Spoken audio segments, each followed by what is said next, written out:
pleasure to have all of you join us for this edition of the India-Japan Forum.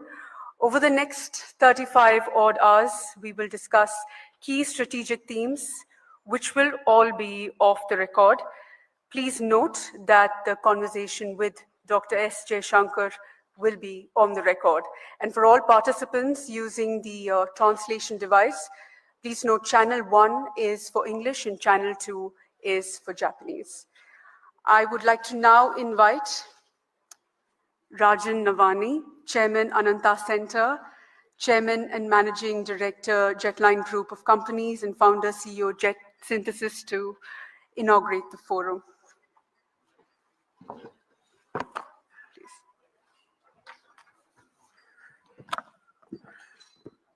Thank you, and a very, very good morning and a warm welcome to everyone to the third India-Japan Forum.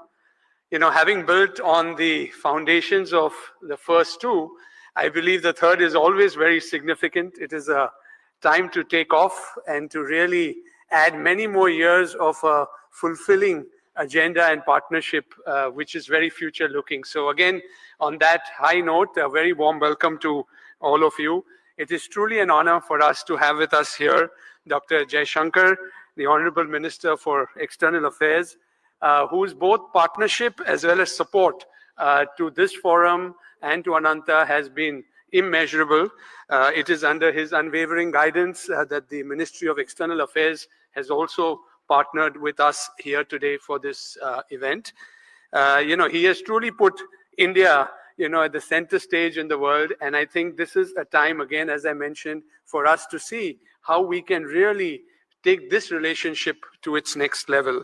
I'm also very pleased to welcome a very rich Japanese delegation. We have Mr. Nobimutsu Hayashi-san, the Governor of the Japan Bank for International Cooperation. Very warm welcome to you.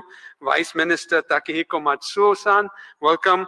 Ambassador Keiichi Ono-san, and many distinguished participants, both from India and Japan.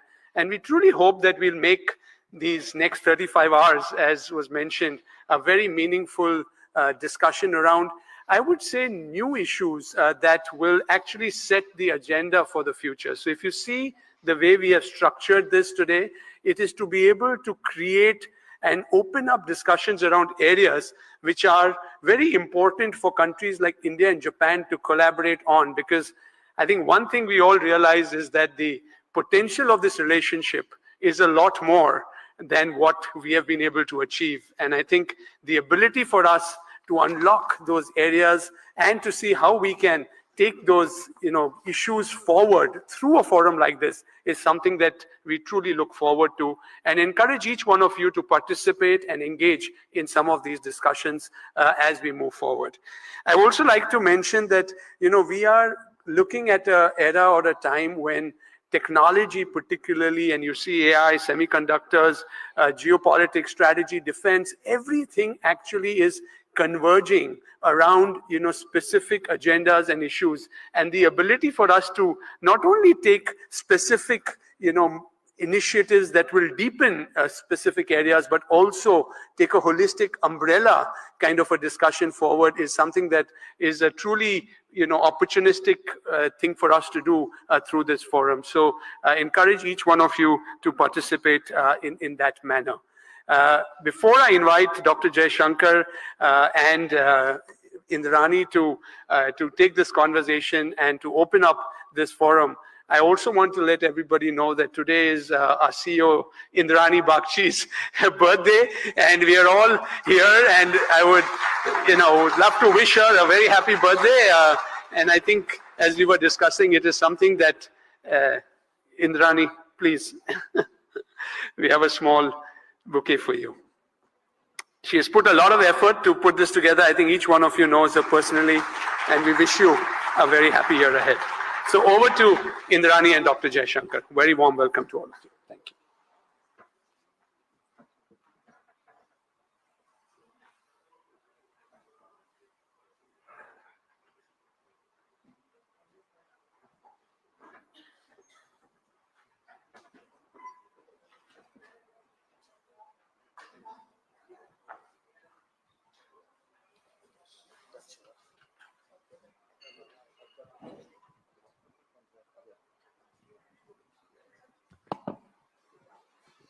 Good morning, everyone, and thank you very much for being here today. A special welcome to Dr. Jaishankar. Thank you so much for being such a support for our forums and all the work that we do. The relationship between India and Japan is not just special, it has acquired layers over the years, and you've been here for our last session, our last forum as well. And I was just wondering if I could sort of ask you to cast your mind over the last year. And since we all love lists, you think of 5 interesting good things that have happened between India and Japan in the last year, since we last spoke at this forum. Well, first of all, let me join the others in wishing you.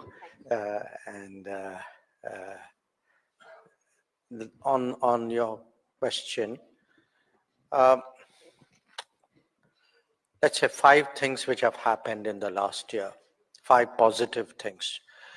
I would say, to me, one, we have this discussion underway with our Japanese colleagues about how do we create a solid human resource base for the relationship.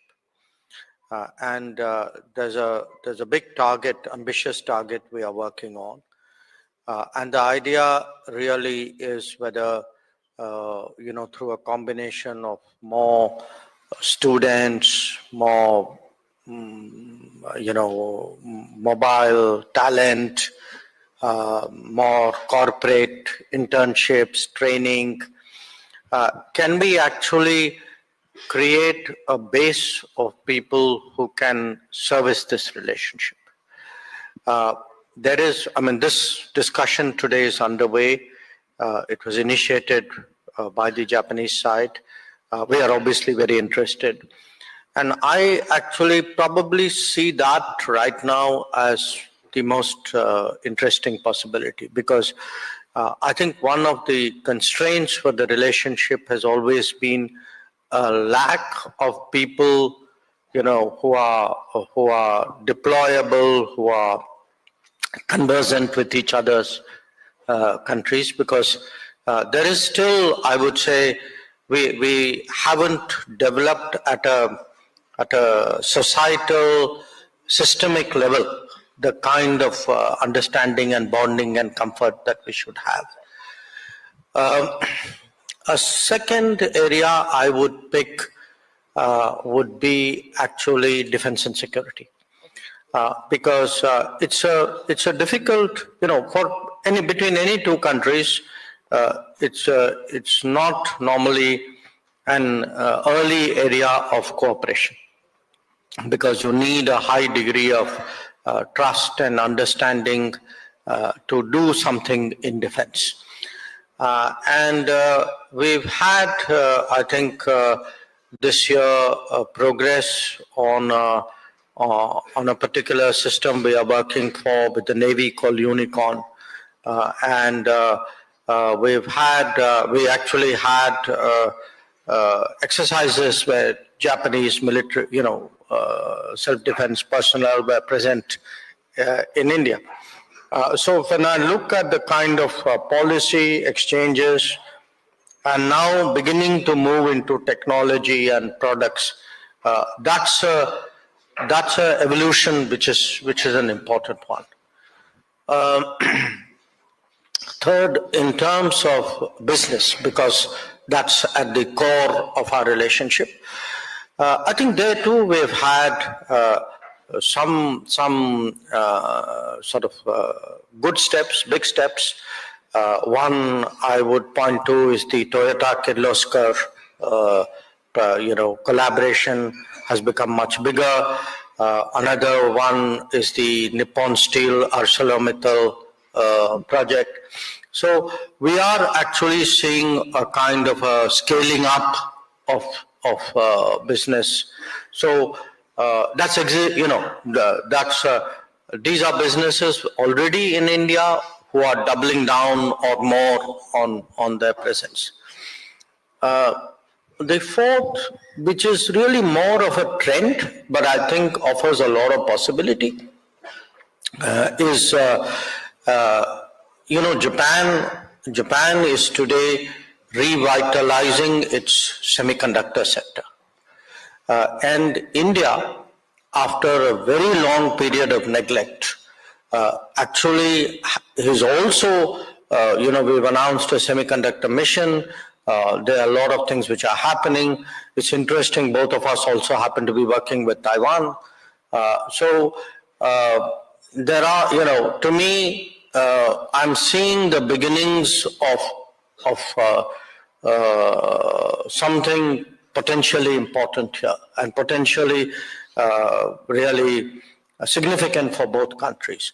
Now, normally I would say, okay, it's just beginning, so would it really rate being in that list of 5?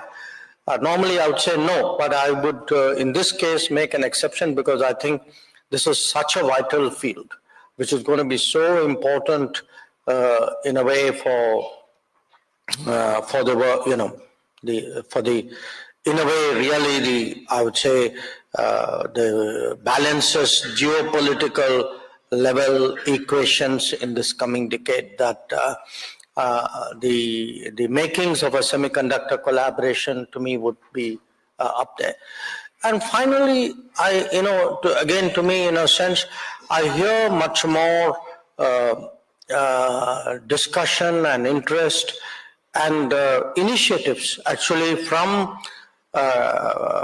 organizations and people who've been involved in the relationship, which is really at one level some dissatisfaction that we haven't, why is it we have not been able to do more, but also some determination that we want to do more.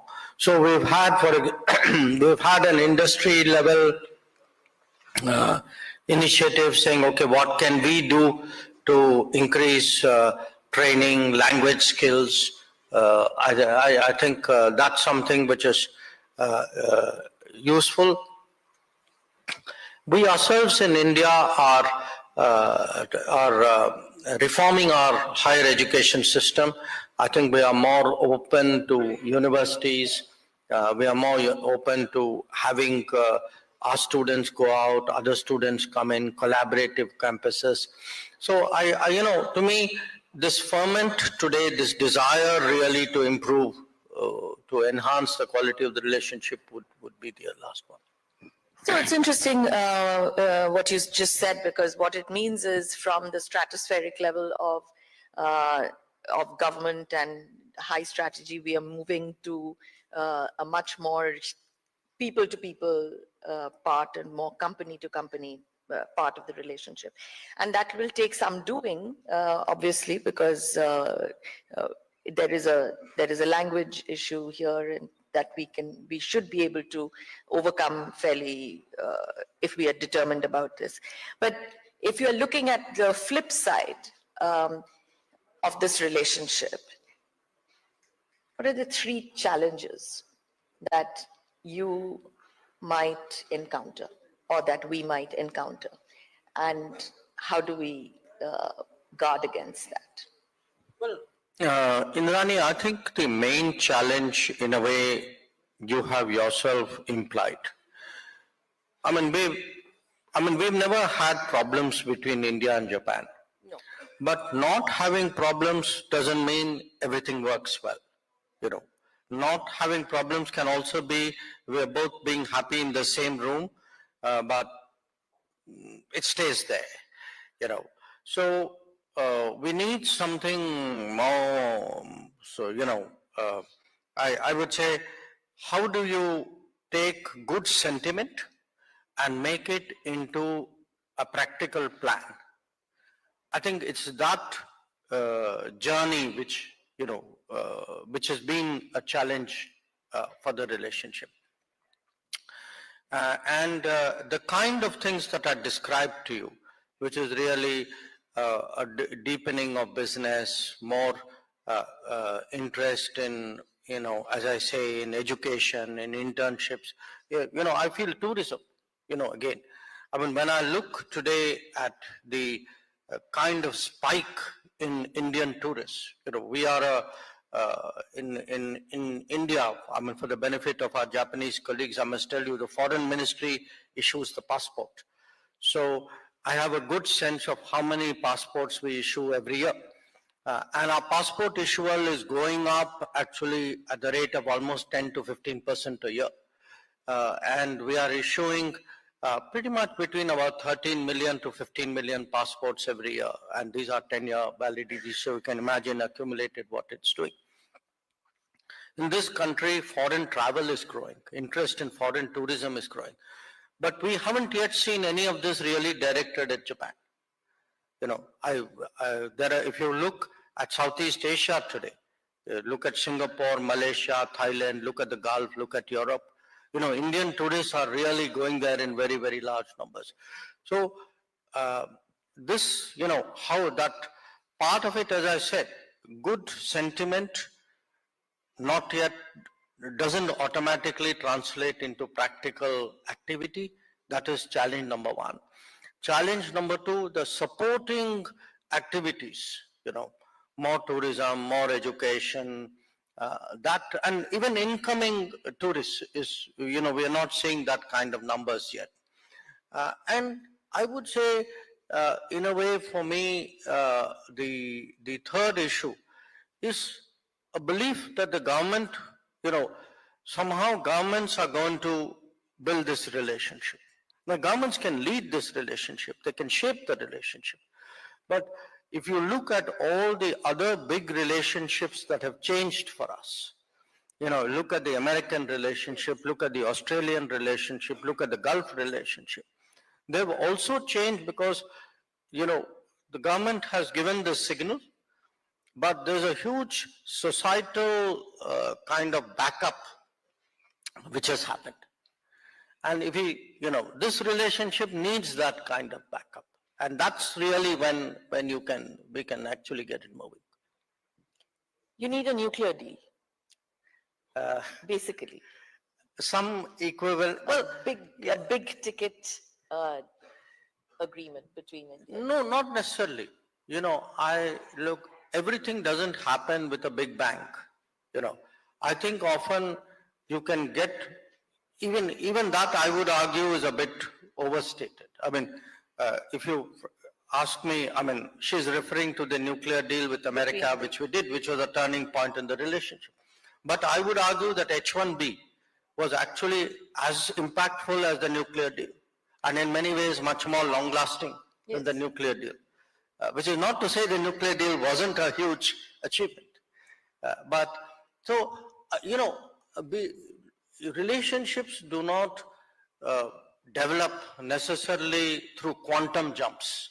Okay, they can also develop layer by layer, bit by bit, things happening. And I think we have not looked in the past when we say, okay, we need better relations with Japan, everybody says, oh, that means more investment. Answer is yes. But just saying, there should be more investment, A, doesn't make that investment happen. And B, even if some of that happens, isn't good enough. I think we need the rest of the supporting activities. And there are models. When I look at Japan's relationship with Southeast Asia, when I look at Japan's relationship with its own neighbors in Northeast Asia, I think there are lessons for us that when I look at the kind of student numbers from those countries, when I look at the number of tourists from those countries, look at the number of flights from those countries, hotels from those countries, those are all, missing pieces in our relationship. And that's, what you said about not having a problem in the relationship is not a driver of the relationship. It doesn't drive the relationship. In fact, in some ways, it's a negative. Yes, it is. It's because once you have a problem, you look for a solution, and that has other implications. That's actually an interesting view. Of course, we will. Everybody is looking at the elections in the US and how they will. How that will have implications for other parts of the world. In your view, what would be the implication of a Trump presidency 2.0 on, say, the Quad. And while we are at it, sometimes you hear a narrative in Japan about India being the weak link in the Quad. Why can we dispel such a notion? Your first question, how would a Trump administration look at the Quad? The Quad this time actually was restarted by the Trump administration. In fact, 2017, it was the first year of the Trump administration when it started at a vice minister's level. Then in 2019, it was again under the Trump administration that it moved from the vice minister's level to the foreign minister's level. In 2020, when there was almost a global lockdown, one of the few physical diplomatic meetings which took place in the calendar year 2020 was actually a Quad meeting in Tokyo. So if I were to go by the past record, in fact, I would argue that the Trump administration deserves a lot of the credit for the takeoff of the Quad in its second incarnation. And and the fact that the Quad has since advanced would only validate their judgment. And there is every reason for us to expect that, they would say, we got it right the first time, it's done well, and therefore we should keep with it. I think that's a reasonable extrapolation from where they started. In many ways, most of us are conversant with President Trump's views about alliances and, America's share and burden sharing and things like that. Now, those concerns and those arguments actually don't apply to the Quad at all. Yes. Because, Quad is a kind of everybody pays their fair share. So it's like everybody goes for dinner and you split the bill and everybody thinks it's the right thing to do. So if one looks at some of the concerns which President Trump has articulated in terms of America's commitments and why is America doing so much, that doesn't apply to Quad. In fact, Quad is a kind of model which is very comfortable with a much more everybody pays their share outlook of international engagement. On your second question, look, what has happened in the Quad is there are many debates which happen in the Quad, which happens, 4 countries with 4 different histories. You agree on some things, you don't agree on some things. Often what happens is when you don't agree on an issue, then another country would come and say, that country is a weak link. In our country, very frankly, people have said Japan is the weak link at times. There were times when the administration transitioned in the United States. Nobody was initially sure how the transition would affect the Quad. And remember, Australia was the country which in the initial round of Quad, we felt the Australians pulled the plug on Quad and the Australians felt they should pull the plug before we pulled the plug on Quad. Some of this happens. I think today we are beyond that phase. I don't think there is a weak link in the Quad at all. In fact, it's very interesting. If you ask, let us say, somebody like Mike Pompeo, saying, okay, at the end of your tenure as Secretary of State, tell me 4 or 5 big achievements, he would put Quad one of them. I suspect if you ask Tony Blinken the same question next month, he'll probably give you the same answer. So the fact is today, meeting by meeting, quarter by quarter, year by year, level by level, Quad is actually growing. If you look at the agenda of Quad, it's actually one of the most expansive sort of intergovernmental coordination that is today in evidence. before I open it up for a couple of questions from the audience, I wanted to ask you two things that that we think about. First, what if you had to explain our current China relationship to Japan, particularly in the wake of the agreement that we've just got to restore patrolling after the conflict in Galwan. How would you do that? And I think we can start it. And beyond it? Okay, all right. Look, in a way, India and Japan do share the attribute of both being neighbors of China. We are a land neighbor, you are a maritime neighbor, but neighbors are neighbors. We've had our experiences. I mean, in a way, you could argue every experience is unique, but for every experience also has, lessons for everybody else, which is why we all watch international relations, that we assess from every experience and every relationship, what is the learning for other countries.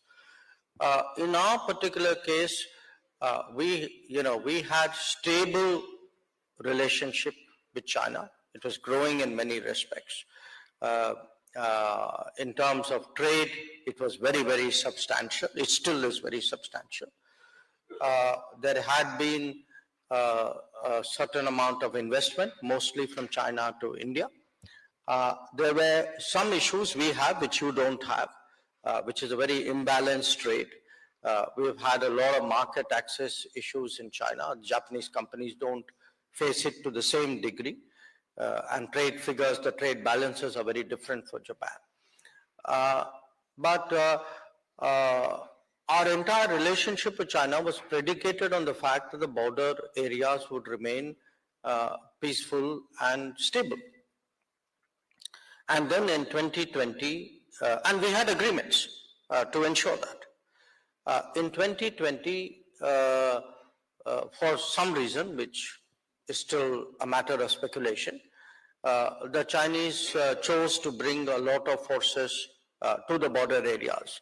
And obviously we responded with counter deployments. And then we had an incident in which a number of soldiers got killed. And obviously this impacted the relationship. So it has taken us 4.5 years to actually negotiate the disengagement of forces, which is really the fact that the militaries are too close at some places along the line of actual control. We have still challenges left with us. I mean, I made a statement in Parliament on this subject, and we still have to de-escalate, because what we have done is disengage forces from close proximity, but we have a de-escalation because there's still a very large number of forces. But there are, big issues and question marks which have raised, and it has impacted the entire relationship. So now we have to sit down and discuss with China, how do we, in a sense, rebuild our relationship? And that is an exercise that still has to be undertaken. Before I open up to the audience, we have something else that we want to do, which is we have a video message from your counterpart in Tokyo. So Takashi Iwaya-san very kindly sent us a video message for the forum, for which we are immensely grateful. And I would like to play the message right now.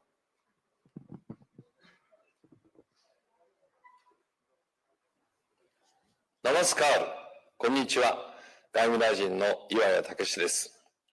ジャイシャンカル外相、アナンタセンターの皆様、ご列席の皆様、日本政府を代表して第3回日印フォーラムの開催をお祝い申し上げます。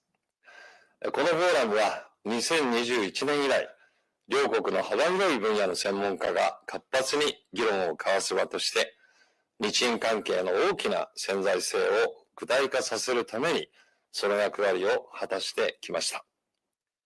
今回のフォーラムでも、二国間の伝統的な協力分野に加え、AI といった新しい分野の議題も含まれています。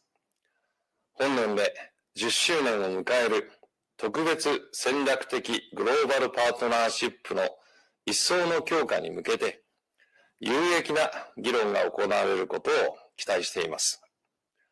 日本とインドは法の支配や民主主義といった基本的価値と戦略的利益を共有するパートナーであり、インド太平洋地域の平和と安定に大きな責任を負っています。先日もイタリアでの G7 外相会合の際に、ジャイシャンカル外相と会談を行い、自由で開かれたインド太平洋の実現に向けた協力を確認しました。日米豪印を通じた実践的な協力も着実に成果を上げています。このような同志国による連携をさらに進めていく考えです。また、日印両国が国際社会の平和と繁栄に貢献していく基盤として、二国間関係の強化も重要です。安全保障分野では、重層的な共同訓練が行われています。また、艦艇搭載用の複合アンテナ、ユニコーンの移転に向けた協議も進められています。この分野での連携を一層強化するため、両国の安全保障協力の指針となっている共同宣言の改定を進めてまいります。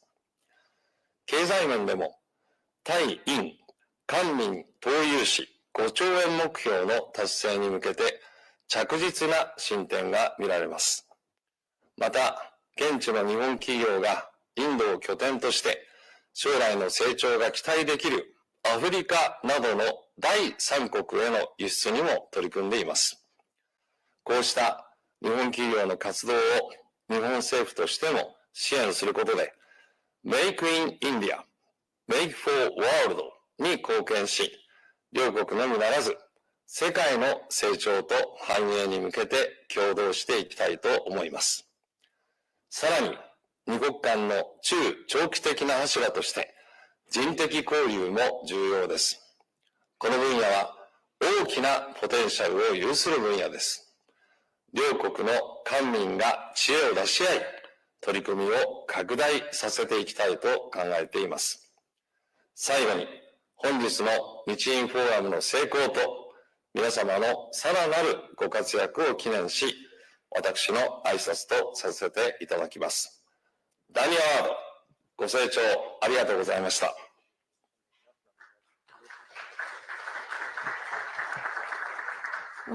Well, clearly, two foreign ministers are thinking alike because he could have almost been talking like you. So at least at that He was talking like me. at your level, certainly there is so much of convergence. I think there is a reason for us to work harder. And one of the things that you spoke about earlier, where it comes to people, where it comes to education, internships, manufacturing, a key element of that is mobility. We have mobility agreements with a couple of other key partners, particularly, say, Germany. But one of the things that we don't have with Japan is a mobility arrangement. No, we actually have a mobility arrangement. It's called special skill worker SSW arrangement, but it hasn't really taken off in any meaningful manner. I think this is going to be a very important subject in the coming days for two reasons. One, actually in terms of, the Japanese, not just Japanese, we are seeing it across the world. We're seeing it in Europe. It was, I would say, one of the main subjects of discussion when Chancellor Scholz was here. In fact, the Germans increased the mobility, the specialized skill visas every year from 20,000 to 90,000 a year because their companies need those skills. So one issue even on the areas which we have already agreed on, which is, let us say, health, or in many ways, I would say a medium skill sectors. I think Japan has demands for workers, for professionals, and it's a question of where they choose to source it from. And obviously, India is a possibility which has not yet been effectively explored.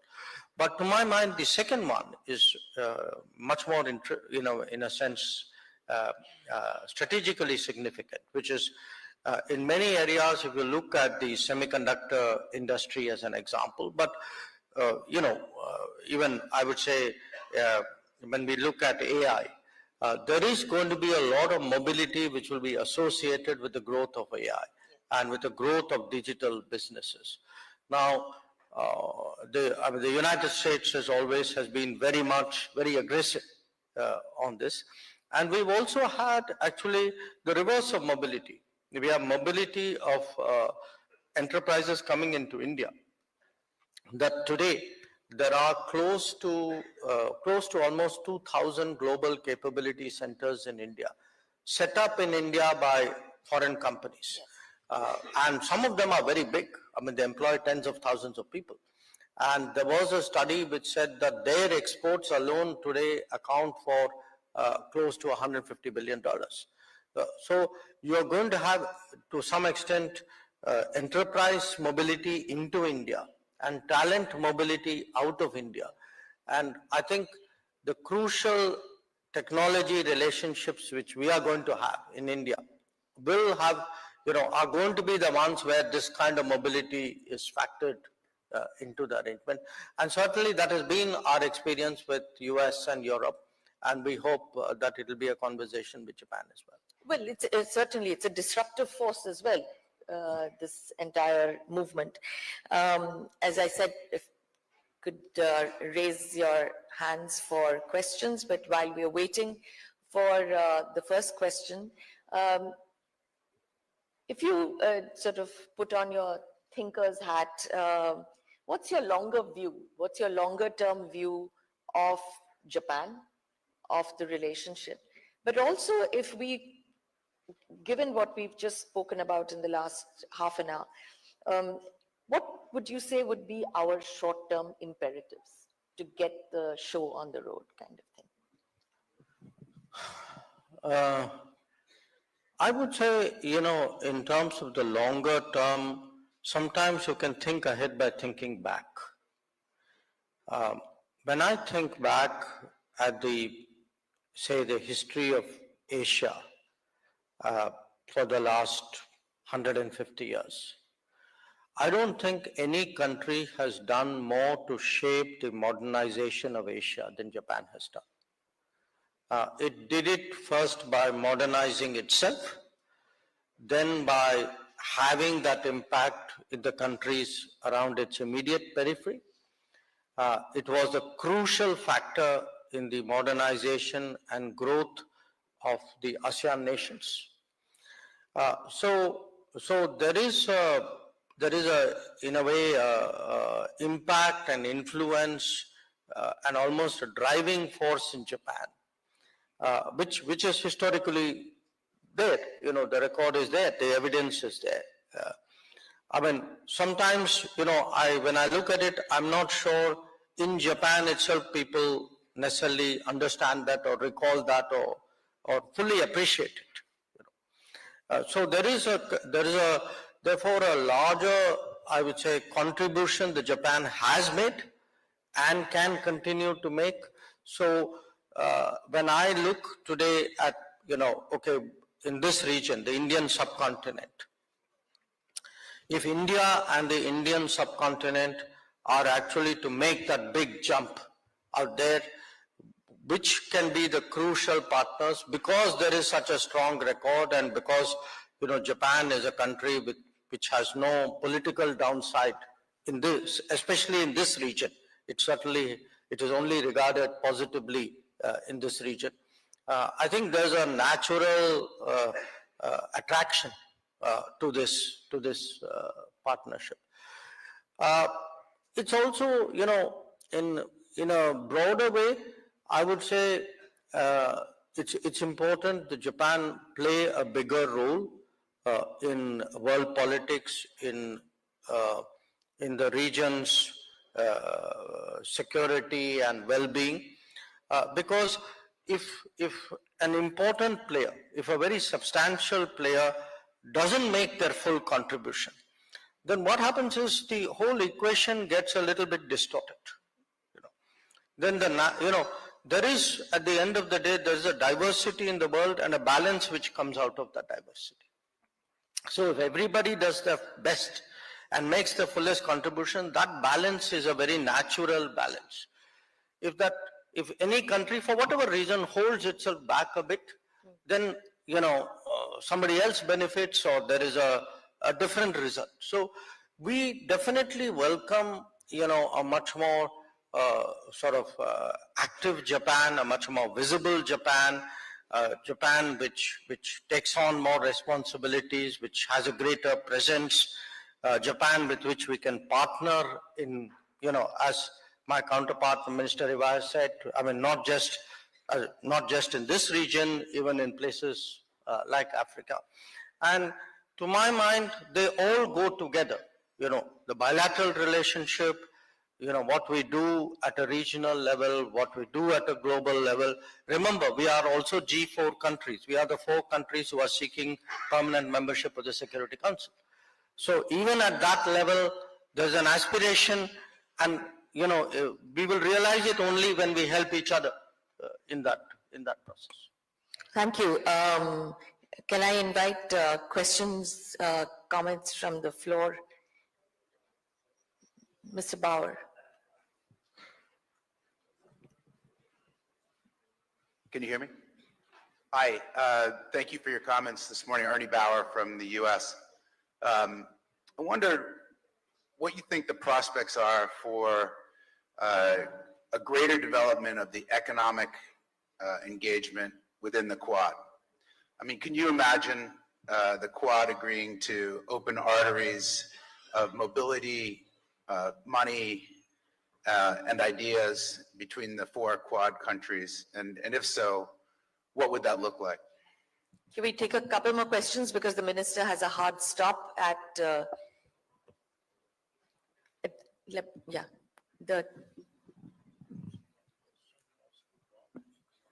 economic. Thank you very much. I have a question on the relationship between India and Japan. As you know, that our FDI has increased substantially to China, to ASEAN particularly, but flat for India. And one of the things I have heard from investors is that the labor regulations in India is extremely onerous. Of course, the Prime Minister has improved upon that, but it hasn't been effectively implemented. And the challenge with India is that you have a lot of people, but you have a scale issue. How much of a priority is unshackling this burden, the cholesterol artery of manufacturing in India? Thank you very much. Thank you, Trin. Shriparna. Thank you, sir. I have a question with regards to the Quad. Very often, at least in the academic circles, there's no clarity on what exactly is the Quad doing. Where is it headed? It's generally written off, saying that, it's not really going to make any sort of impact. So what is Quad doing? Why is there so much confusion regarding it? Go ahead. Is there any other question? Please. Thank you, because I think for the last 3 questions, we mentioned about, the other speaker mentioned about the economic field and the relations. But as mentioned by the 2 people's speaker, that we mentioned about the people-to-people relation, especially in the education field.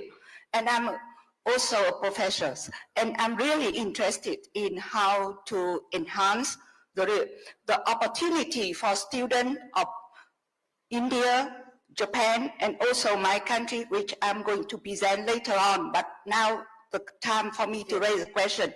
How can we do something to create really a base, because you are the leader for the student young generation, if Japan and India and Southeast Asia country, especially Vietnam. Thank you. Thank you. I think.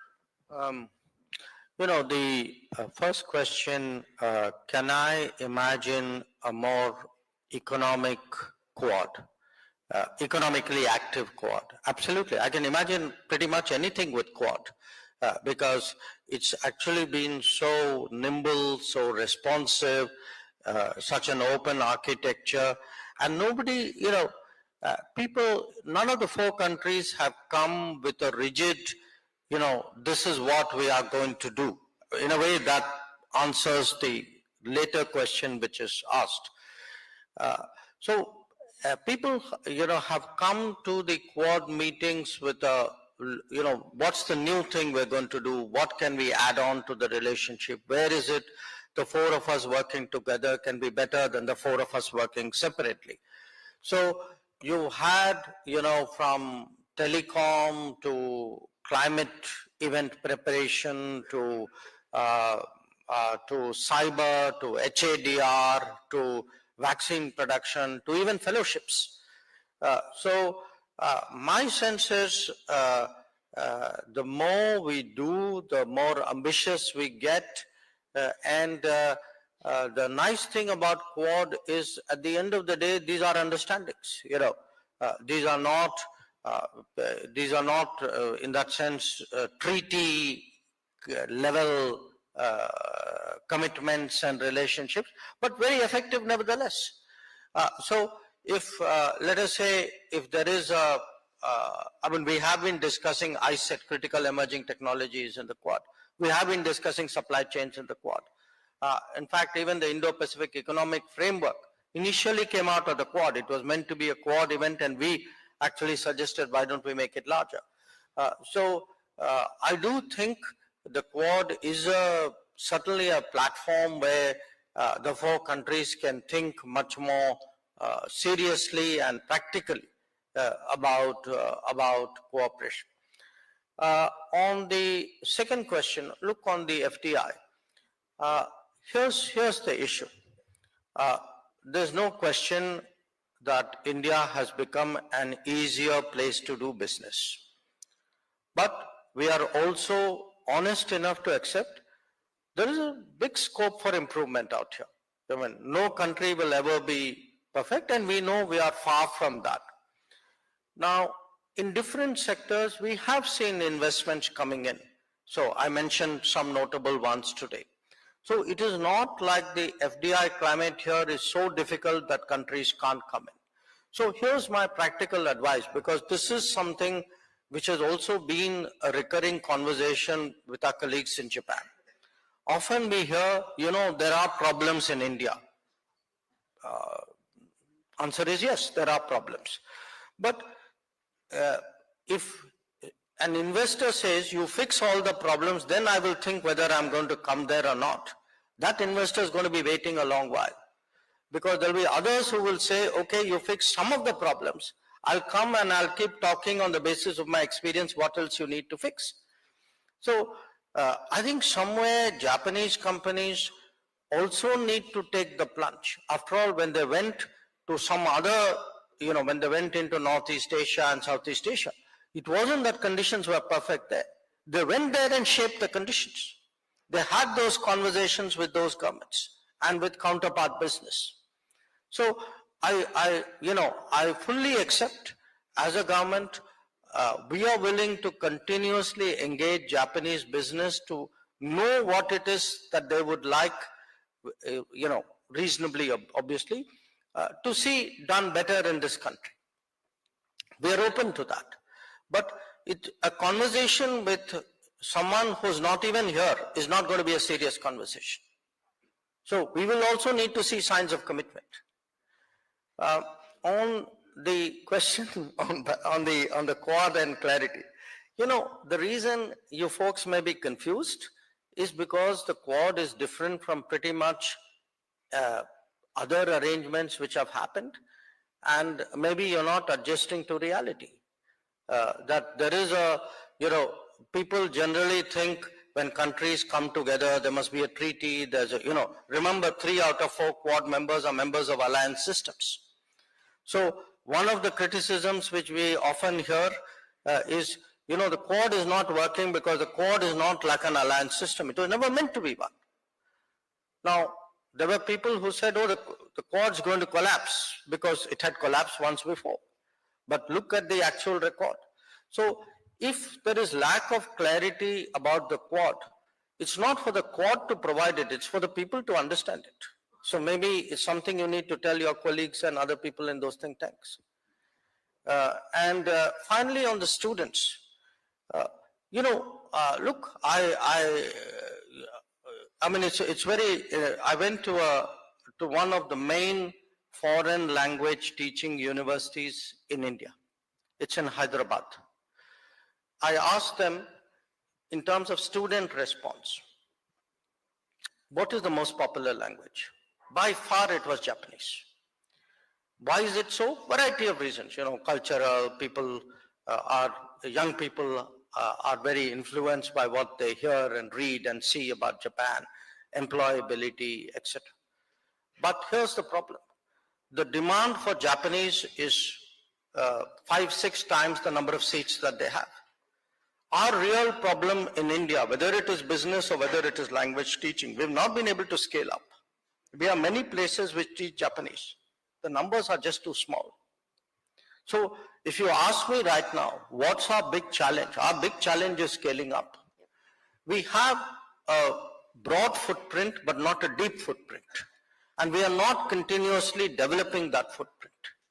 And I regard today the limited number of students, the limited number of tourists, the limited number of interns, the limited number of mobility exchanges, I regard these as real constraints on the relationship. So I absolutely agree with you that I think we need to focus on students. And I think the Japanese side is thinking along very, very similar lines, at least Japanese government. Yeah. Well, I think we've completely run out of time because I think the Minister has to be in Parliament. Thank you, Minister, for a fantastic start to the forum and for laying out our prerogatives for this forum. And I think we will be discussing pretty much everything that you've just spoken about. May I invite everybody to give a hand to the Minister. Thank you very much.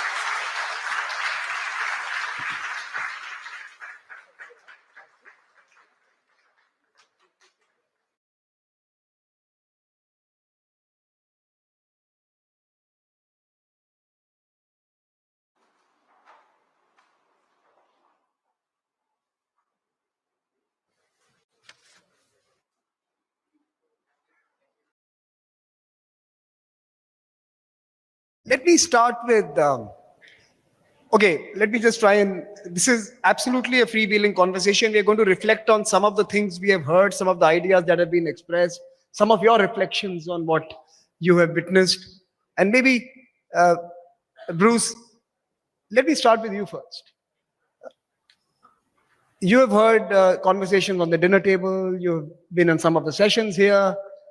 How different are the ideas and the concerns and the opportunities that are discernible from what you've heard in this hall to the other rooms you have in different parts of the world? What is similar, what is different, and what is it that excites you?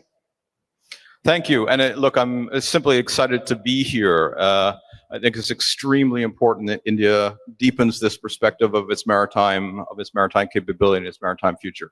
The themes, to my mind, are similar to what I hear in other settings, but the population is completely different, and that's what's exciting to me, to have a different cast of characters embracing these issues, thinking about new routes, new technologies, and new ideas, which is what we need in this space. The maritime industry is as old as humankind. But in the contemporary moment, we need new partnerships and new ways of thinking about how we're going to remake globalization. Bulk shipping completely remade globalization in the last 40 years. Globalization needs to be remade again, and India has a huge role to play in that. Yeah, so on India's role, here is a question to you.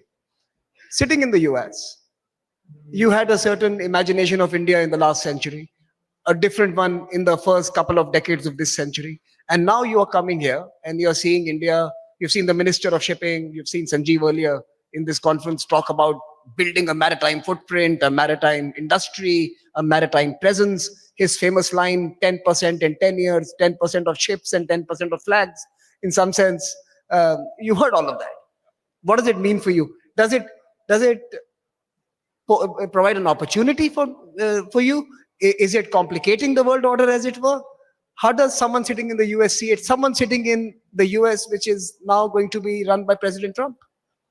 Look, to my mind, if we think about the major geopolitical challenges that we confront, the challenges that we confront in globalization, and climate change, all three issues improve if India seriously develops its maritime capability. And by that I mean commercial shipping, ocean research, and naval power. And the three go together. And it's not right to think about the one without the others.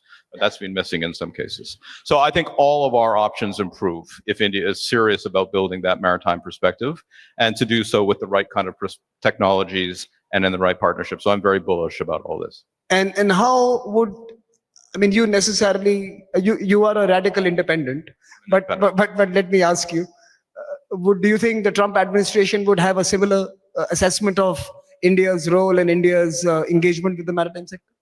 I think broadly, yes. I mean, look, I think these issues are not driven by personality so much as by facts.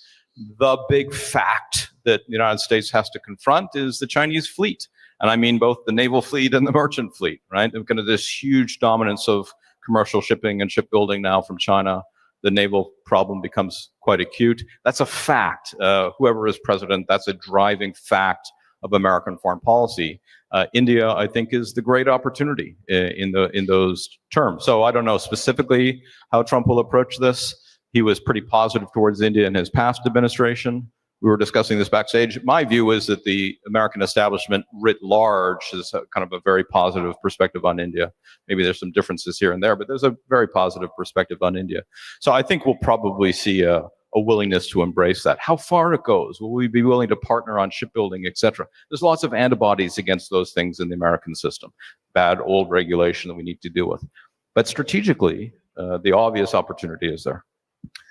Sanjeev, may I turn to you now? And you've heard his view on whether it's globalization, whether it's climate change, and perhaps I would add, even if it is in defense of the rules-based order, India's investment in the maritime space is crucial for all three, in a broad sense. You have been arguing, and perhaps you've been sometimes a lonely voice that has been wanting us to get our feet wet and to dive into the seas and oceans and embrace it. Besides this being a prestige project, a Sanjeev Sanyal project, a project that kind of stems from the book you wrote some years ago, which is a bestseller. By the way, pick it up. It's called The Oceans of Churn. But besides that being a prestige project, are there facts that are shaping this Indian new mood to build an oceans? So it's not a prestige project at all. The book itself is an attempt to change India away from our landlocked view of the universe. So let me explain what the problem is. We will, in maybe 24 months, 36 months, we'll become the world's third largest economy. Yeah. Now let me tell you, already 95% of our merchandise trade is carried by foreign ships. 95%. Paying for that shipping freight and other insurance, etc., is, I think, our second or third largest import. Okay? This is ridiculous just from an economic perspective. Now look at the danger of this from a strategic perspective. Let's say there is a geopolitical incident which places us in a situation where 3 or 4 of the large shipping lines in the world decide to stop carrying our goods. We would be on our knees within weeks. This is an absolutely dangerous situation. I would argue that this is now the single biggest danger to national security, not being able to... You mentioned a number, less than 500 long-range ships. Absolutely. We have Indian has only 1,500 cargo ships. 1,500. It's less than 1,500, in fact. Of which 486 are really for long-range international trade. Now, 1.4 billion people with 486 ships, you've got to be kidding me.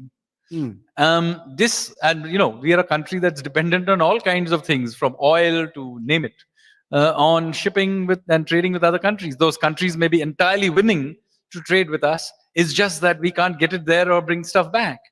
So this is an economic danger.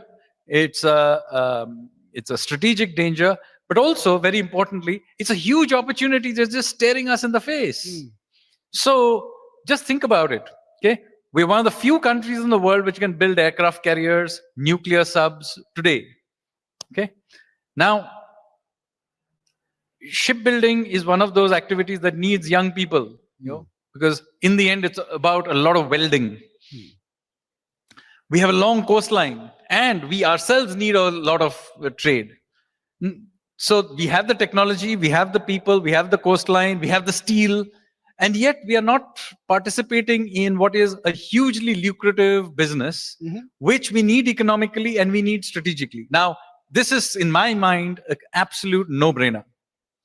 Sanjeev, I'm going to come back to you. I want you to hold that thought, but I want to ask you, in a country where everyone who's graduating or even not graduating with a college degree wants to be in a startup, how do you make the shipping industry and the oceans economy more attractive? Oh, lots of stuff to do in shipping. My God, you can start with engines and engines of all kinds. India probably can build the hull. We can build all this rest of the stuff. But in case there are any engineers in there, we still don't have the capability of building high-end, particularly green turbines and engines for ships. So huge opportunity if anybody knows how to do this stuff. Bruce, less than 500 long-range shipping capacity for 1.4 billion people. You have less than 100 in the US for 300 million people. The liberal order is being shipped on authoritarian ships. Partly. There's lots of Japanese and Korean ships too, usefully. And here's the irony of the issue. The Chinese ships are all made with liberal steel. So there's a very strange world we live in where we sell steel to China, they build their navy, we have to fight. It's crazy. But the essential point remains that we have outsourced the commercial side of our maritime life. We still have a powerful navy, we still have the world's best oceanographic institutes, but we have completely outsourced the maritime side of our life. And that creates a similar vulnerability. It's not just the shipping, by the way, it's also the manufacturing. But anyway, the vulnerability is there. There is no way that the United States is going to be able to rebuild its shipyards and its shipbuilding capability fast enough without serious partnerships. That's neuralgic in the United States, but I think we're beginning to see a change in that perspective, getting the South Koreans to invest in the Philly shipyard, potential partnerships with both South Korea and Japan, and I think that should extend farther. And so I'll be very interested to see, and I'll continue to push for an extension of that approach of rebuilding the shipbuilding industry, not purely as an American thing, but as a consortium of countries who are willing to play by a certain set of rules and are willing to have a common strategic perspective. India, I think, can be part of that, and the United States can be part of that. But Bruce, let me stay with you, and I'm going to pose the same question to Sanjeev with a slight variation. But the question to you, this is a capital-intensive sector. You would require significant investments, both public and private, to be able to invest either within your own country or with partner countries to create capacities that serve a rules-based order, that serve the like-minded countries who are trying to keep trade free and open and prevent weaponization of supply chains and supply lines. Is the Trump America going to be isolationist, insulationist, ambiguous, or embrace this opportunity that Sanjeev describes of actually remaking globalization that is more purposeful and more effective? Two things. It's capital intensive to do shipbuilding, but man, it's a lot less expensive than dealing with the vulnerabilities of not having shipbuilding. Look, we haven't even talked here about undersea infrastructure. $10 trillion a day moves in undersea cables that go across between New York and London. How expensive is it not to have the capability to repair those ships? We saw yesterday a financial cable between Germany and Finland being severed. It's going to take the costs of not having the shipbuilding capacity to manage this stuff are much, much higher than the cost of building. And by the way, what we've seen in the last several years is that Congress has been willing to authorize substantial funding for shipbuilding, for shipyards, or the submarine industrial base. Money is not the problem. We have to reinvent the workforce is the problem. We've lost the workforce, and that takes time. On the second question, sorry, your second question was? Insulationist, isolationist, or embracing the opportunity to remake the world? I was thinking about this yesterday. I suspect there'll be lots of variation, there'll be competing personalities, etc. I suspect the through line will be what I call unilateral internationalism. Unilateral internationalism. Okay. It's not. But that's basically American policy for the last 75 years. Well, there's been a heavier emphasis on alliances in some than in others. Okay. A heavier emphasis on traditional alliances than in others. But I think what we see with Trump, and to a certain extent with Biden too, is a kind of a greater reference back to American power itself, a little more skepticism about some of the alliances, an embrace of others, and a willingness to be in partnership on a fairly practical basis. I don't know that that's the kind of core of the thinking, but if I look at the personalities that are starting to emerge, I think that notion of an internationalism that is a little less dependent on the traditional allies, but is nonetheless sort of engaged in the world is quite likely. So that means it's an opportunity for non-alliance partners such as India to play a more eminent, prominent role. I suspect so. Okay. Sanjeev, from an Indian perspective, we have created a maritime development fund. I'm sure it has a limitation of size. It's not necessarily going to create help you reach the targets that you have outlined. What are the kind of partnerships we are looking for? Is Europe and its Global Gateway project an opportunity? Is the new Trump administration and their determination to build trustworthy supply lines and supply chains, again, something that we should be counting on? How is India looking at funding and fueling its maritime ambitions? So as far as international linkages are concerned, the two linkages that are critical to this are going to be Korea and Japan. You have to know that shipbuilding is a young man's job. It's a lot of welding. You cannot computerize this. You cannot use robots. You have to climb up and down scaffolding and weld pieces together and then sail them. Indians already count for some 20% of the world sailors. I don't know if people know this. I think this morning they said some 10 to 15%. No, it is now very close to 20%. Okay. So it's a very high proportion of it's the single largest source of sailors in the world today. Now, there is no way Korea and Japan can sustain this. They just don't have the young people. They become too rich. It's a rough and sometimes dangerous work. So this is something that India is ripe to take from them. I have a feeling that Korean and Japanese companies will be pleased to send it to a country like India if we create the systems of receiving it. So part of it is on our end of creating the policy ecosystem, the real estate, etc., that is needed for taking this business. I don't think they would be unhappy about parting with it, number one. Secondly, there are also countries like the US, we just discussed, which are actually an opportunity. For example, we are likely to buy American aircraft into the foreseeable future, commercial particularly. Why can't America buy our ships? So engines for ships. Engines for ships. Engines are basically for fighter jets. Correct. But I'm saying for passenger, most of what we will buy will basically be passenger aircraft. And a lot of it will come from Boeing or Lockheed or whatever. Why not have the idea that we can become the Boeing of shipbuilding?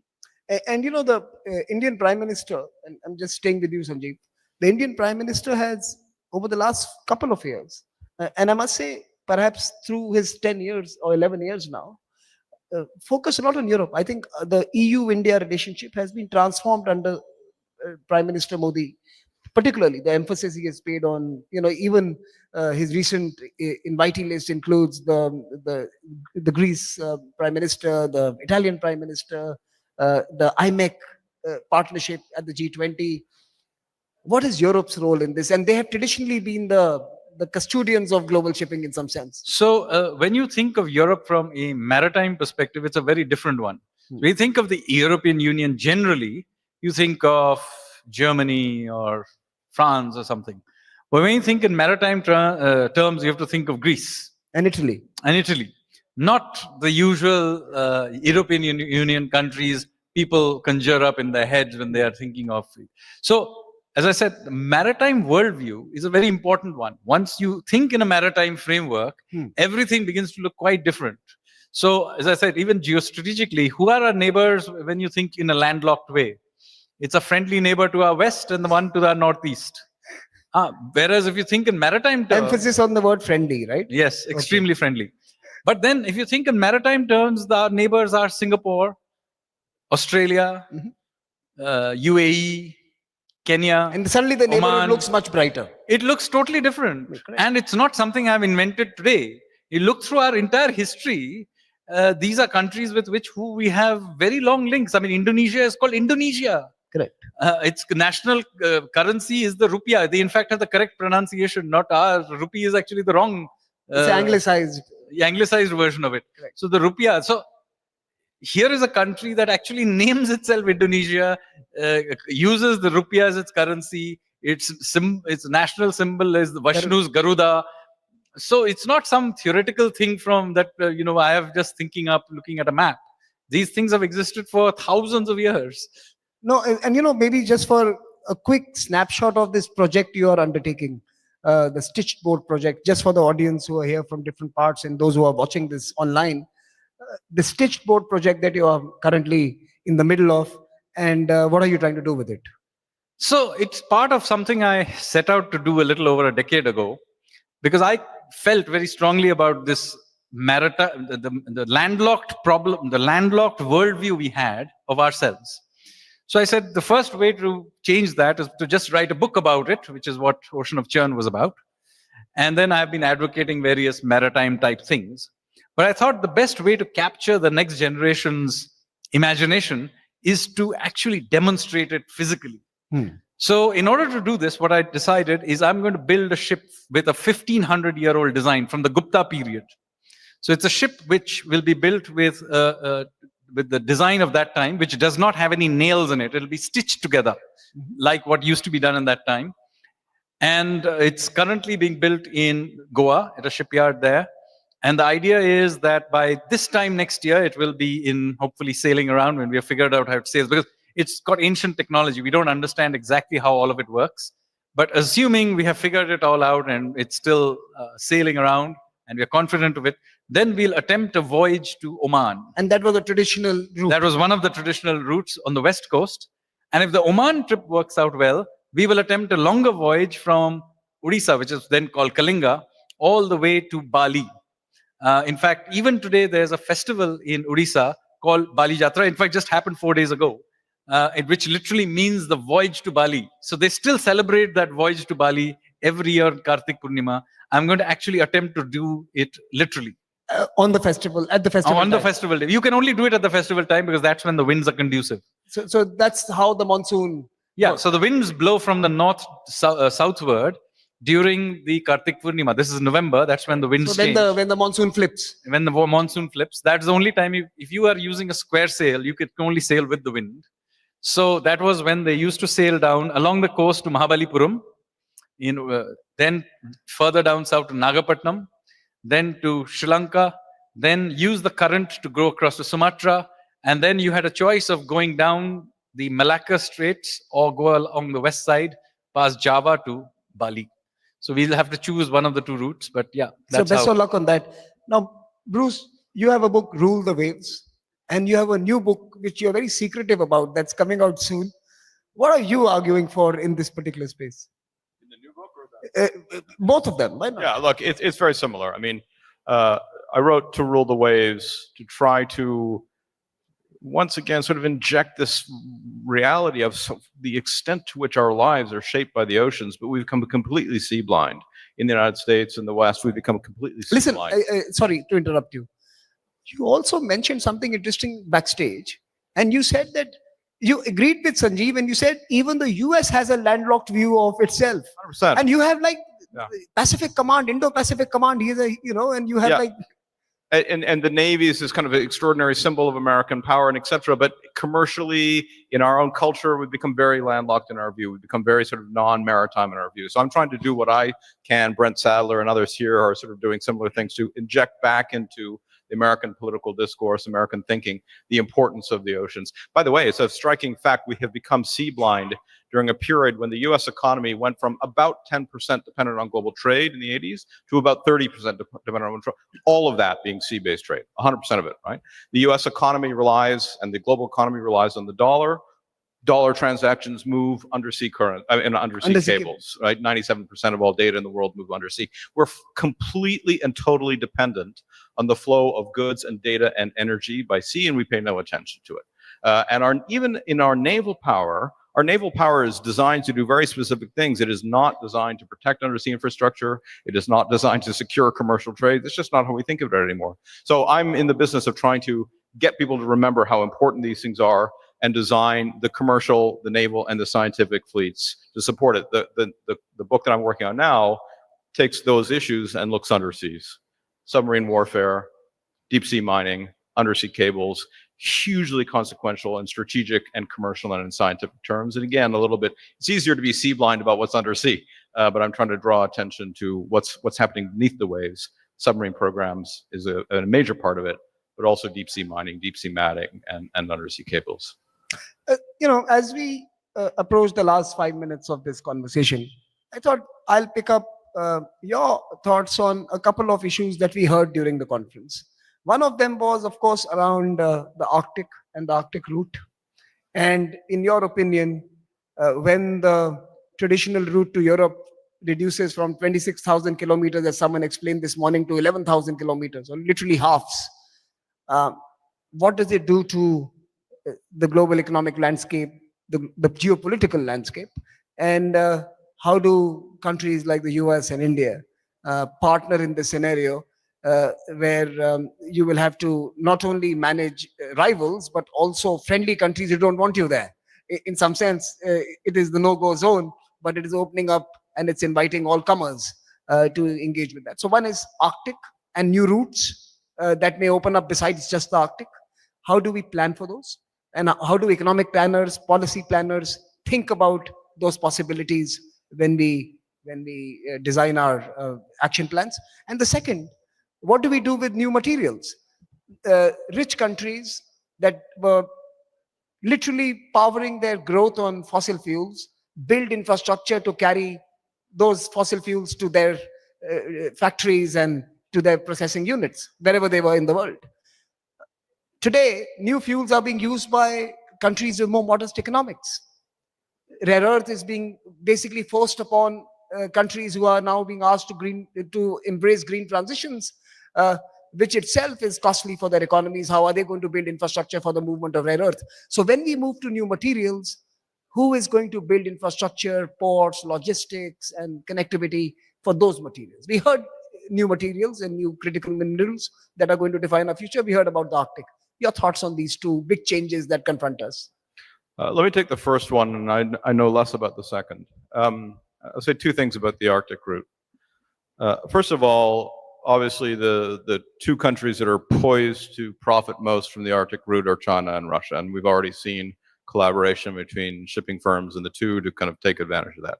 Now, it makes sense if we still live in a world, as the Arctic increasingly opens up, where the dominant manufacturing flows are from China to Europe and the United States. That's the world we live in now. It's not the world I would prefer to live in. The world I would prefer to live in would see a connection between your IMEC and the Atlantic basin, right? So one of the things that this administration did in the ocean space is called the Partnership for Atlantic Cooperation, recognizing the Atlantic is still the largest source of flows for both data and energy, okay? Fishing, all sorts of stuff. And so actually connecting the west coast of Africa, west coast of Europe, east coast of the United States, and the east coast of North America, and the east coast of Latin America. That's a very powerful thing if it could be. So from the Indo-Pacific to the Mid-Atlantic. Yeah, I mean, for me, we should be thinking about the kind of Indo-Atlantic future, right? And that can encompass a lot of things. Then, okay, the Arctic can still be there, that route can still be there, but we don't want to be increasing our reliance on Chinese shipping and Chinese manufacturing. That's the wrong way to go strategically. So we need to build the routes and the partnerships and the ships. By the way, it's very interesting. Reducing the time for the flows, good. But one of the things, interesting sort of ironies we've learned from the Red Sea, attacking shipping, disrupting that trade route. Immediately we thought, oh, there's going to be this huge spike in costs. And actually there really wasn't, because there had been so much shipping procurement and the kind of profits came out of COVID. We had enough ship supply. Yeah, the route takes longer, but actually it's a kind of shipping has become so inexpensive relative to everything else that, okay, a little bit of delay, a little extra cost in the transportation is almost unnoticeable in the final cost of the manufactured good. And so we can afford to take a little bit slower time to ship if it changes the geopolitics of what's on the boat. So we have to be cautious before we jump into some of these more seemingly lucrative options and build something which is more dependable, resilient. I believe so. Right? Sanjeev, you want to come in? So let me tell you that the attempt to go through the northern route to Asia from Europe has at least a 500-year history. So there were many companies, just when the East India Company was being created to take the eastern route, there were also with these other companies that were trying to actually find the route through the northern. So the attempts to find the northern route are not new. Okay. Now we think because of climate change, it may change, and maybe it will, that is what will happen. But let me tell you, those waters are very, very treacherous. So even if it works for a part of the year, the likelihood that it will work all year round, at least in the foreseeable future. Now, maybe 200 years from now, climate has so much changed that it's this thing. But at least in any reasonable policy-making horizon, that I cannot see the northern route replacing the southern routes in any meaningful way.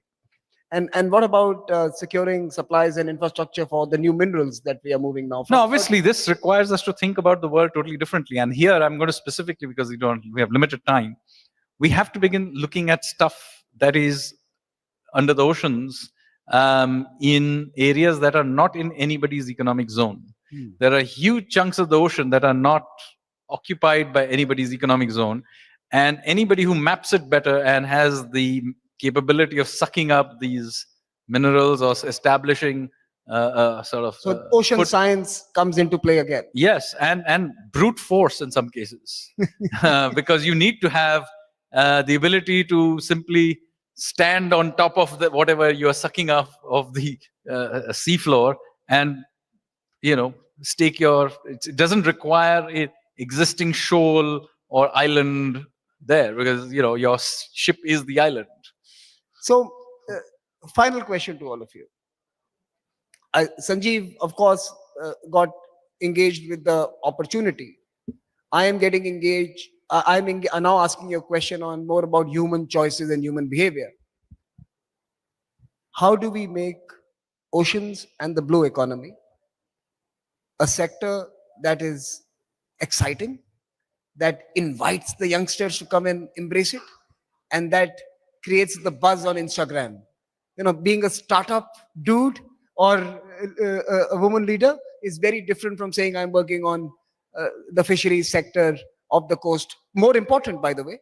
But how do we give it a certain appeal so that young people, and many of them are here, we had, like I mentioned, a large number of students who have come to, how do we make it more exciting for the youth, to make it relatable to them, to make it something that excites them to embrace it?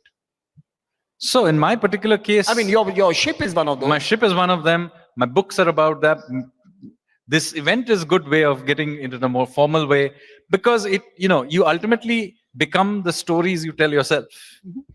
For a very long time, the British told themselves the stories that they were basically sailors. So they went and sailed all over the world.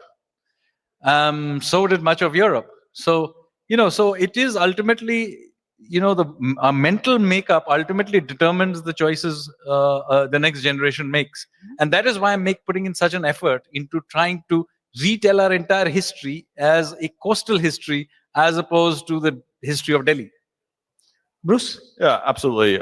2 points. I mean, one, by the way, it's worth saying, yes, there are parts of shipbuilding that are very sort of traditional workforce, et cetera, but there are also parts that are very high tech.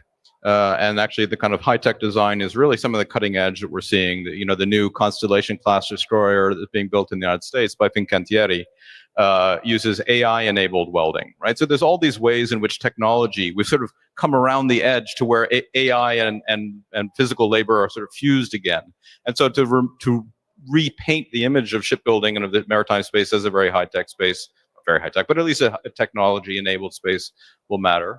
But I agree with what you said. This is about storytelling. It's why I wrote my book. I don't think it sold as many copies as your book, but nonetheless, it's about storytelling. It's about recapturing the sense of imagination and of understanding the stakes of how much of our lives is shaped by the sea. I will say, by the way, the way in which the oceans move weather around the world, your monsoons, which will take you, etc.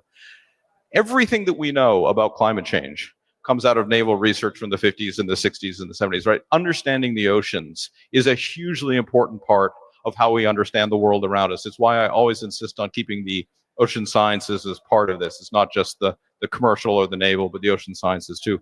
And for young people who are interested in climate issues, the ocean sciences are a key factor. So there are lots of ways we can do this, but it does require storytelling in the end. No, I think this is a good note to end this conversation, the power of imagination. We have to imagine ourselves, we have to tell stories of ourselves that compel us, motivate us, inspire us to embrace a far more rich and diverse opportunity landscape that the oceans offer all of us today. It's a time to remake globalization, redesign globalization, and that redesigning and remaking is going to happen at sea. And I think it's time that partners such as India and the US and many others in this room rethink the partnerships as well. And perhaps an ocean-first partnership framework should define the future. Please join me in applauding these wonderful gentlemen for their interventions. And before we close for this evening and part ways to meet again soon, I want to show you on screen a constellation of superstars who were responsible for putting together this conference in the last 90 days. May I request my colleagues for that rather complex slide that they put together. It takes a village to bring a conference to town. Please join me in applauding all of them. Thank you so much for joining us. We'll see you again next year. So keep your feet wet, and there are opportunities that await all of us. Thank you so much. Signing off from Sagar Manthan to all the online viewers as well, and we'll see you again soon.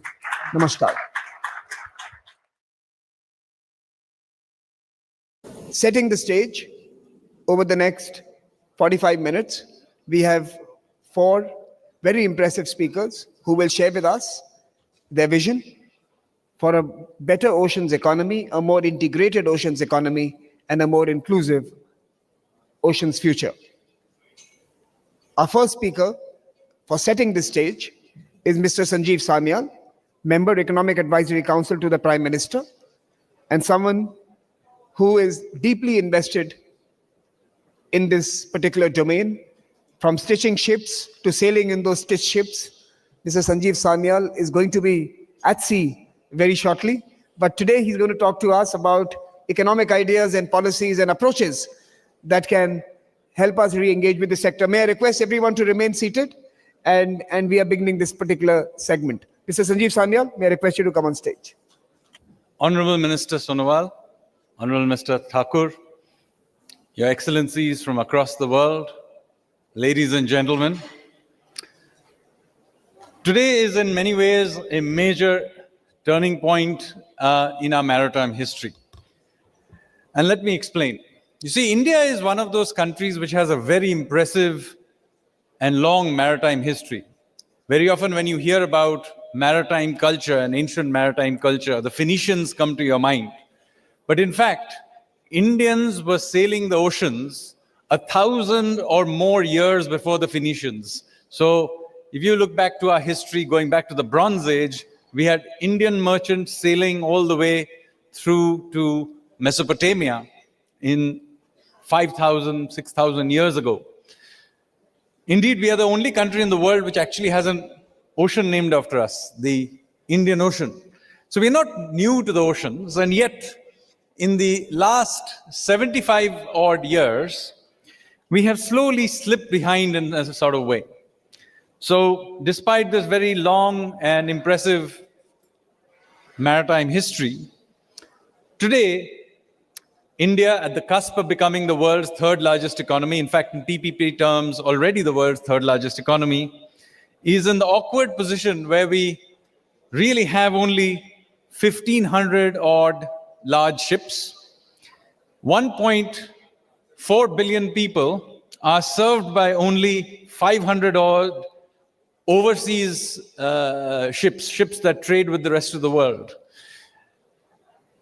So an economy which is already 8% of the world economy, 16% of the world's population is served by only 1.2% carrying capacity in terms of Indian-owned ships. In some ways, this is the opposite of what it is for Greece, as we just heard. Indian flagships are only 0.77% of the world. So really, we are not punching our own weight as far as shipbuilding and ship flagged and ship owned by Indians is concerned. Indeed, China is currently building something like 47% of the world's ships, South Korea 29%, and Japan 17%. In India, less than 1%. 95% of India's merchandise trade is carried by foreign ships, as a result of which we spend about $90 billion around about this year in terms of freight and other charges. So this is an economic cost, and of course, it is a geostrategic risk. So this is something we need to think about as a country, as an economy, at multiple levels, and therefore, we thought that we need to give up our landlocked view of the world and re-embrace the oceans that we have had such a long link with. So in some ways, I'm very glad that as the first step towards breaking away from this landlocked approach to the world, we have taken on the first step in terms of the Sagar Manthan, the Great Oceans Dialogue, as a way of breaking ourselves out of this landlocked view of the world. So what are we going to do about this? And let me say that this government is fully committed in changing our shipping and ship-related infrastructure very radically over the next decade. And this is why we are here. Now, India, ironically, for its very small footprint in the shipping world, ironically has a huge amount of capabilities. Not only do we have a long coastline, we actually have a great deal of shipbuilding capability. We are one of the few countries in the world which can actually build nuclear submarines, aircraft carriers. We make our own steel. We have young people. Indeed, we already contribute some 20% of the world's sailors. So it's not like we are not capable of doing all of this. We do. But we need to change policy in a fundamental way in order to be able to take on the shipping world. And to do this, let me say, and you heard this from the Honorable Minister as well before this, we are going to change all the relevant laws and policies. The amount of finance that shipping needs a complete overhaul in the way we think about ships, for example. Let me say that in the next few months, we will move to provide ships with infrastructure status so that they can get long-term financing, 20, 30 years of cheap financing. We will change the SARFAESI Act, which is so that you can sell collateral, so that ships can be treated as collateral. Today, for a variety of historical reasons, we don't allow banks to treat ships as collateral. Now, how on earth do we expect long-term financing if you do not allow that? So the SARFAESI Act has to be changed. Similarly, let me say that we are going to make all the relevant changes needed in our laws for flagging, ownership, and all that, so that we can, one by one, get rid of all the hurdles and blockages there are for Indian flagging and Indian ownership, and of course, for shipbuilding right here in India. The idea is that over the next decade or so, we will change the ship and ship-related landscape completely. So for example, we intend that in the next decade or so, we will have something between 10 to 12% of the world's shipbuilding done here in India. As I already told you, we have the shipbuilding skills. We are one of the few countries that actually can build aircraft carriers and nuclear subs. Surely we can build tankers and ship containers. We have the steel and we have the demographics. I mean, at the end of the day, shipbuilding is a young person's business. So we have the demographics to do it too. Similarly, we intend that the ship ownership and ship flagging should be somewhat commensurate to our share in the world economy, somewhere in the 8 to 10% range, which we will have over the next decade or so. These are ambitious targets, but as I said, we are very determined to do this. If nothing else, our own economy and our own requirements will create a market for this shipping capability. So let me say that a decade from now, when we are doing Sagar Manthan in November of 2034, we will want those targets. And let me repeat them once more. We would like to be somewhere between 10 to 12% of the world's shipbuilding and somewhere in the 8 to 10% range as far as ship ownership and flagging is concerned. This, I know, is very, very ambitious for a country that is not even doing 1% today. But as I said, 20 years ago, China was a non-player in the shipbuilding industry.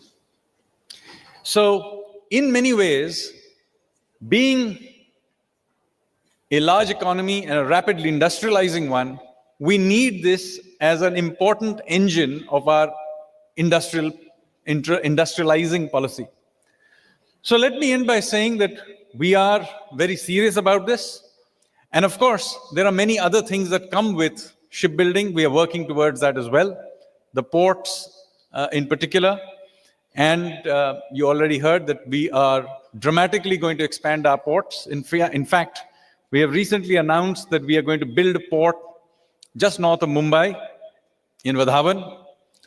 The idea is to be able to build this, which will, by the way, be the largest by far port we have ever attempted to build. The idea is to have it built by 2030, but I'm being assured by Umesh Bagchi, who is the chairman of Jawaharlal Nehru Port Authority, but also the person in charge of building this port. He assured me that this port will be ready by 2028. And that this port alone will reduce the cost of shipping for northern India, northern and western India, by 25%. So we are seriously playing on this space. And as I said, we're going to put our best foot forward on this. So watch out for us. Thank you very much, ladies and gentlemen.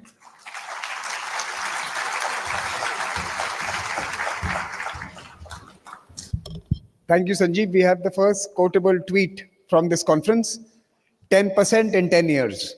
I think that's the number we need to chase, both in terms of shipbuilding as well as flagging and ownership. Certainly an ambitious target, but something it's time for India to chase. And to do that, we need partnerships. And let me invite one of India's most robust partners, a speaker from Norway, Signe Brutseth, Director General Regional Development, Ministry of Foreign Affairs, Norway, to speak to us.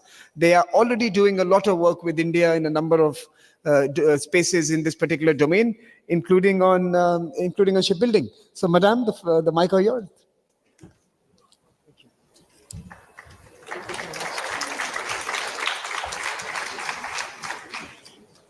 Dear friends, ministers, excellencies, ladies and gentlemen, I am extremely happy to be here today to join this first conference on Great Oceans Dialogue. And dear Dr. Saran and the team who have made this conference possible, I think you are answering the challenge that you got from your minister, Sonoval, on an excellent term. And so thank you to everyone in front of the stage and also behind organizing everything. So Norway, we are happy to be here and on board from the beginning. I am also very pleased to see that Norway is well represented here today, including from our vibrant businesses, innovation and research communities, as well as with our Ship Owners Association. This is a testament to the long-standing Norwegian-Indian participation and partnerships on ocean issues. Up to 5,000 Indian citizens are currently employed on Norwegian-owned ships.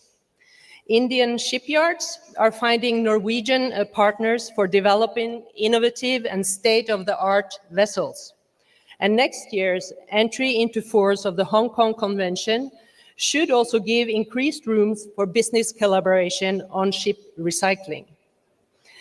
Importantly, we have also worked closely together on maritime security. When we were last together on the United Nations Security Council, this included a strong India-led statement from the Council and a Norwegian-Ghana-led resolution on piracy in the Gulf of Guinea. This work took place in the cooperation also with then-member the United Arab Emirates, as well as strong regional leaders like Nigeria.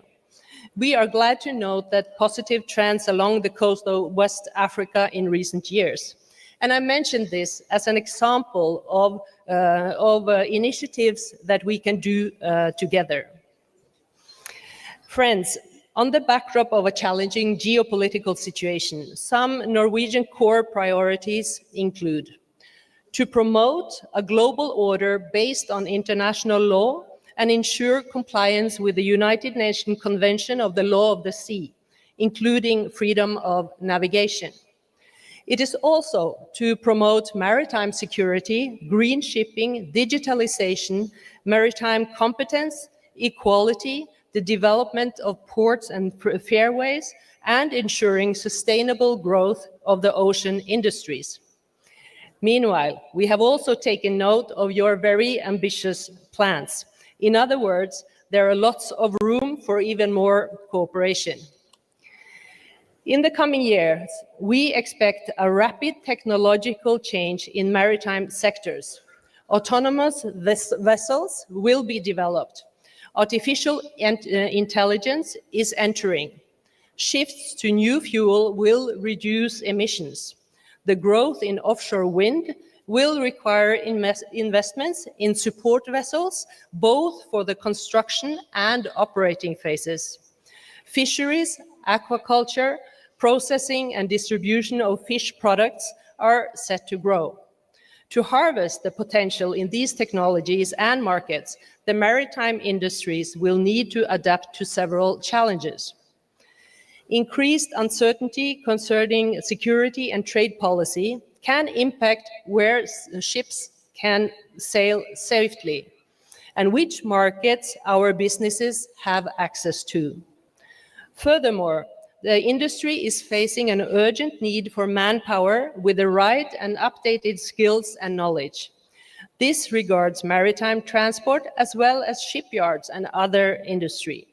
We need to ensure that our workers are competitive, relevant, and plentiful. And as I mentioned, many Indian citizens work on Norwegian ships, and we are very happy to have such competent workers on our ships. Coming from an ocean nation, I am glad to say that Norway is in an excellent position to meet these challenges and opportunities together with you. The Norwegian maritime industry is among the most competitive and advanced in the world. We are committed to shaping the future of the maritime industry, promoting excellence and sustainability on a global scale.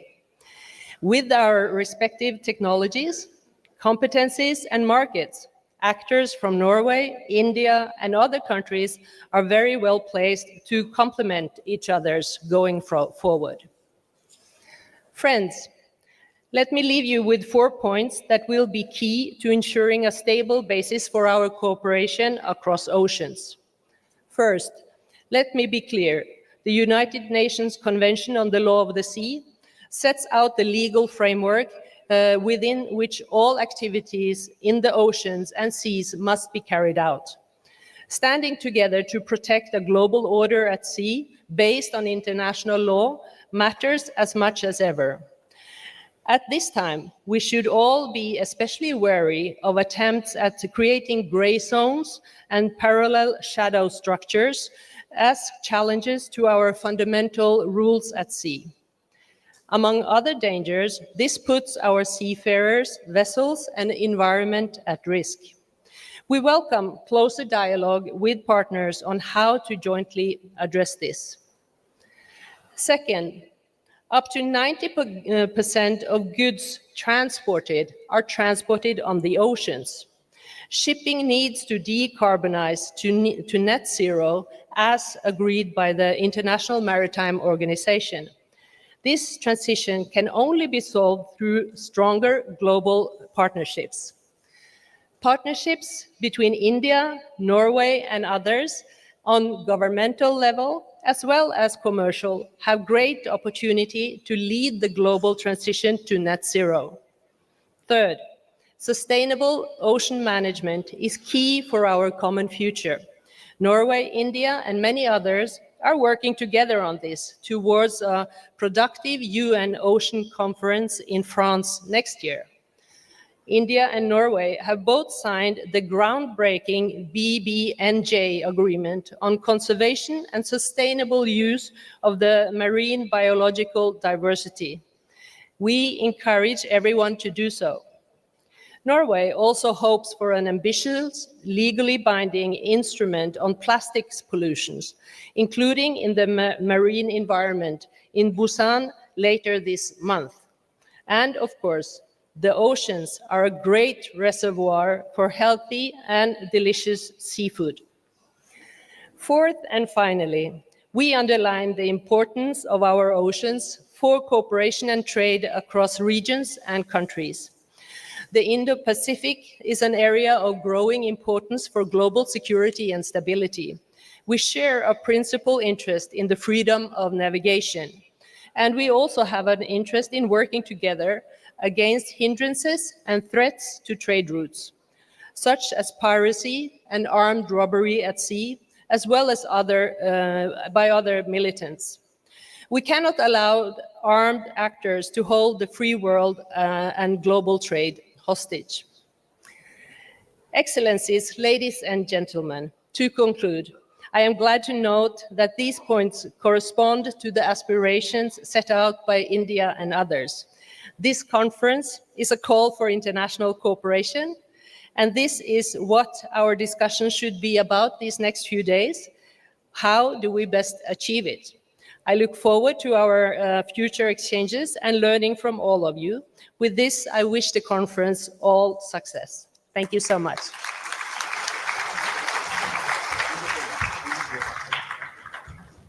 Let me now invite on stage Mr. John Kayode Fayemi, President, Forum of Regions of Africa. He's from Nigeria. John, may I request you to take the stage, please? Thank you, Samir.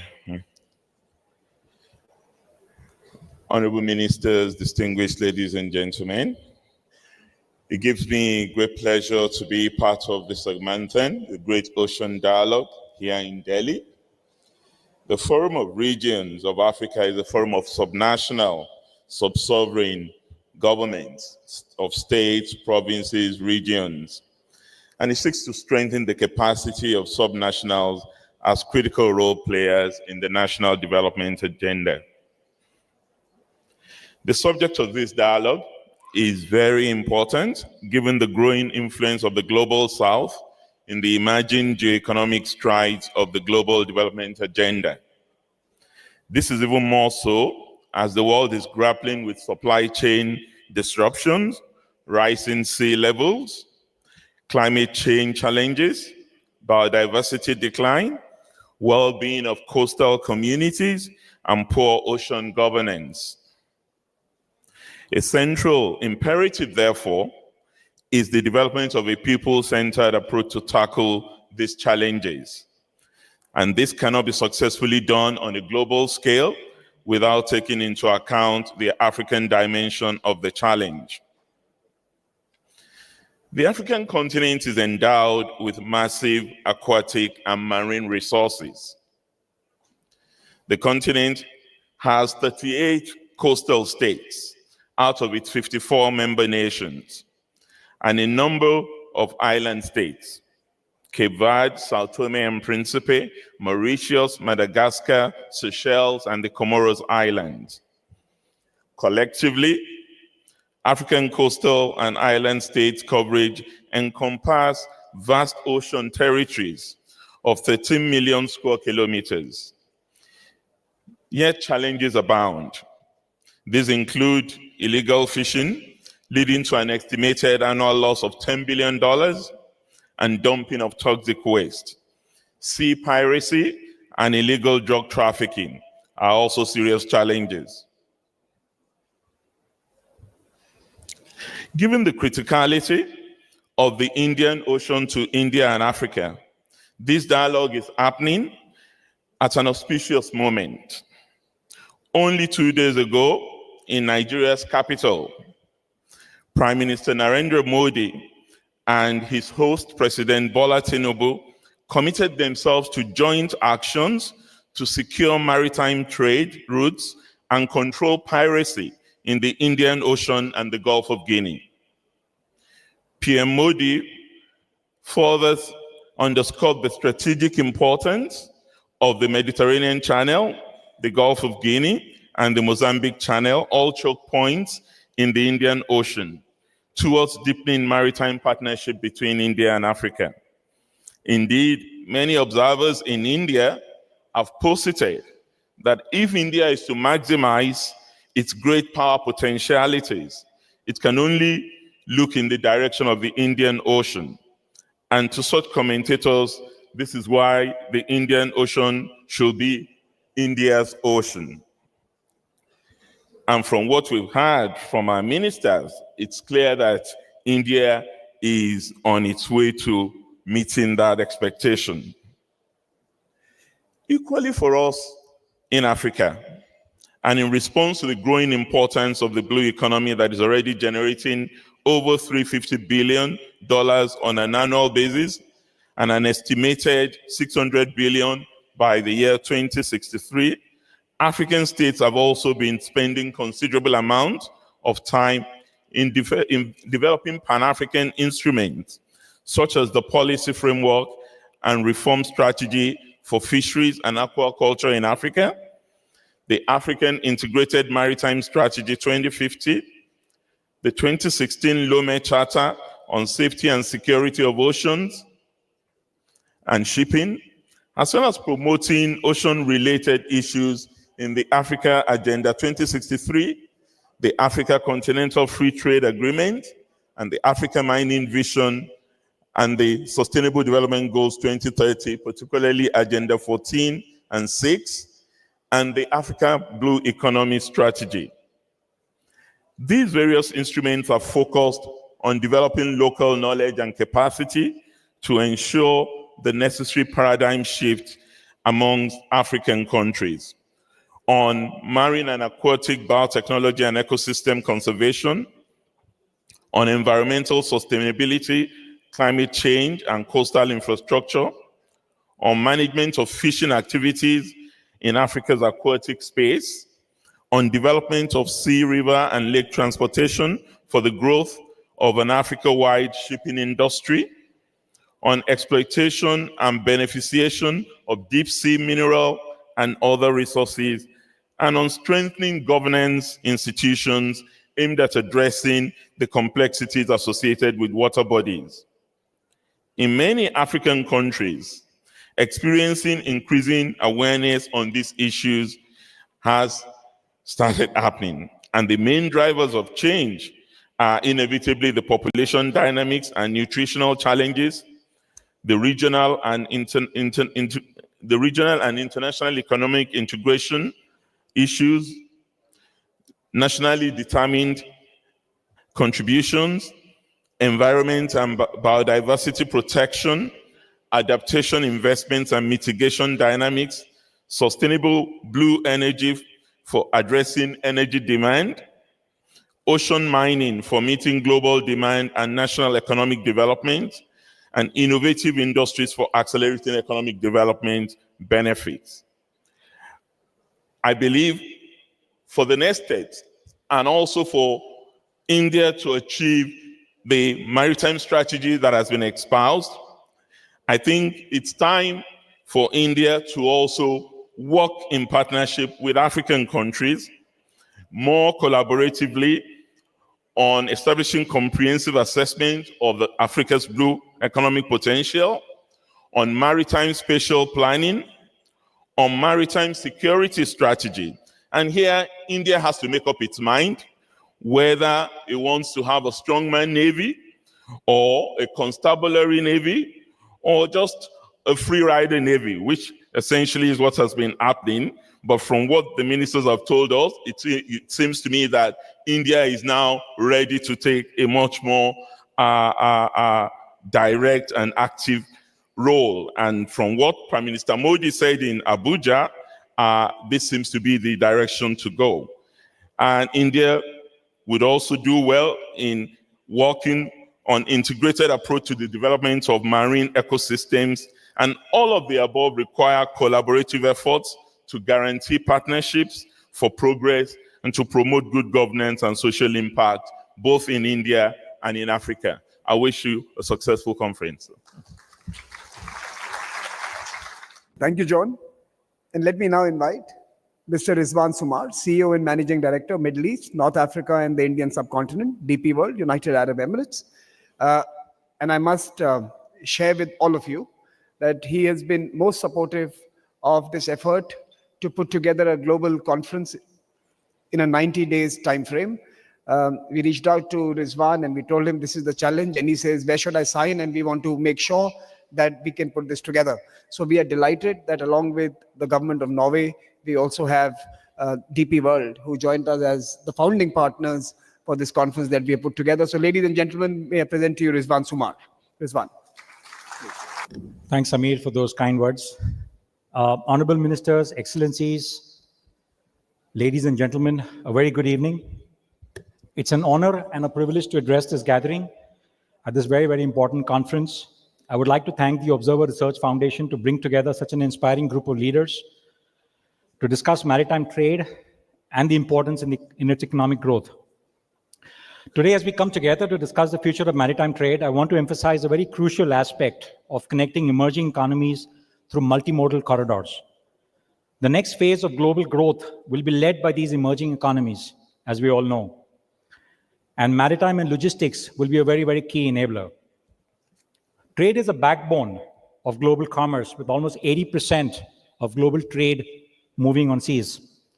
For emerging economies, those that are landlocked, access to global maritime trade is very crucial to serve both their domestic demand needs as well as to participate in global value chains. At DP World, we believe that connecting these emerging markets to the global maritime network is a social and an economic necessity. Countries across Africa, South and Central Asia, as well as Latin America, where rapidly growing populations are driving demand for goods and services, the role of multimodal trade corridors is irrefutable. Traditional trade corridors are already very concentrated, and we have heard many stories about a ship blocking the Suez Canal, throwing global trade in a complete disarray. The Malacca Strait, for example, is handling about 25% of global trade. The Suez Canal is handling about 12%, and the Panama Canal, 15% of the global trade. So this just proves the point that the concentration of global trade in these three corridors are essentially a big, big risk to the resilience of global trade. To connect emerging economies, therefore, to the global supply chains, we must build alternative multimodal trade corridors linking these countries to the rest of the world. The development of the right transportation infrastructure at the right location with the right capacity, therefore, becomes essential.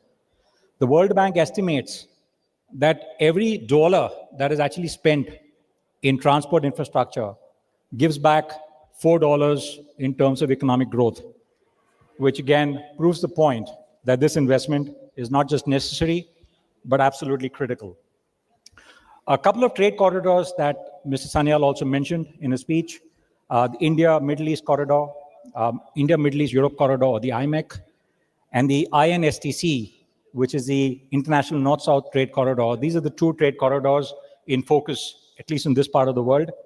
And they are very key examples of multimodal trade corridors, which have a tremendous potential to de-risk some of the more traditional trade corridors and therefore create resilience in global trade. Infrastructure for logistics and maritime trade remains a key challenge for these economies, the emerging economies in particular, because of their consumption-led demand. The growing middle class, for example, in these markets is projected to triple by 2030. This obviously will need the transportation infrastructure that can keep pace. And this represents, therefore, an unprecedented opportunity in maritime trade to become transformative for these economies. Increasing complexity of supply chains and the dynamic nature of demand in these markets needs to be addressed through adequate capacity. At ports, streamlined logistics, infrastructure, and processes that can actually respond to changes induced by geopolitical forces. For instance, the African ports handle 4% of the global trade, and they represent almost 17% of the global population. And in some instances, the border delays, for example, cost an average of 20% in terms of cost of goods sold. And many emerging markets do not have access, or direct access at least, to maritime trade, and therefore there is a need for transshipments and volume consolidation to get the goods exported from these countries or to be delivered to them. This essentially adds to inefficiency because transshipment essentially means an extra handling, an extra cost, and therefore inefficiency that can actually be taken away if you have a direct ship that takes it from port A to port B, the cargo in question. So there are four pillars that I would like to talk to you about. The first is to create an integrated supply chain, which is critically important so that you're able to actually handle the handovers very effectively and efficiently. So by linking ports to the hinterland very effectively is very, very important. So you need a network of roads, railways, the last mile, first mile connectivity, all seamlessly integrating with ports, ports seamlessly integrating with other ports, and then, of course, the inland infrastructure at the other end to ensure that the end-to-end transportation is actually happening seamlessly. And it's also very important that the information that actually flows and the documentation that flows from the A to B is also essentially in pace with the cargo. So if documentation arrives earlier, it's not necessarily good, but if the cargo actually arrives earlier and the documentation has to wait, it's actually inefficient because the cargo has to wait for the right documentation to come in, as an example. Or if information is actually not available when it's needed to be available. So for example, if I don't know where my cargo is, and if there's a geopolitical force that essentially disrupts my supply chain, how am I actually going to plan B and C in order to make sure that my cargo reaches in time and my customer essentially is not suffering? The second is, of course, sustainability and resilience. This is critically important because, as the Honorable Minister also mentioned, ecology is very, very important as well, not just the economy. And so therefore, DP World has actually committed to net zero emissions by 2050. The important point about multimodalism is that it gives choices to clients. So you can actually choose the most sustainable form of transport. You can actually choose the most cheapest form of transport if your goods not allow a high logistics cost. And you can choose the fastest mode of transport if that is what is needed in that sense. So multimodalism gives you choices. There's a direct correlation between moving cargo by coastal, rail, and road where carbon emissions is concerned. And sometimes there's a factor of 4 between coastal and road movement. And so therefore, multimodalism is essentially very, very important from a sustainability perspective as well. And the third pillar is digitization and the innovation per se, right? The adoption of electronic trade documentation to cut processing time, for example, the cost can come down by as much as 40% if you have electronic documentation that actually moves from A to B, just like the way the cargo would. An example of something that India and UAE has actually done, a program called Maitri, which is a virtual trade corridor, where the port community systems in India and the UAE would actually talk to each other.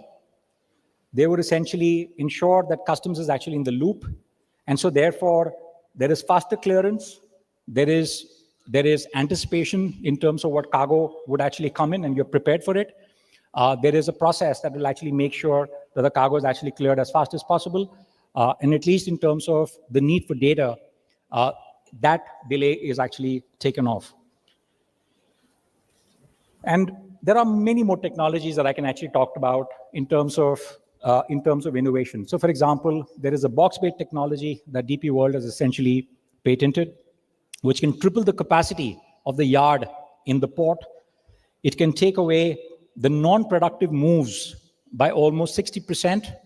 And this has a direct bearing on the cost of the project. It has a direct bearing in terms of the cost of logistics as a result.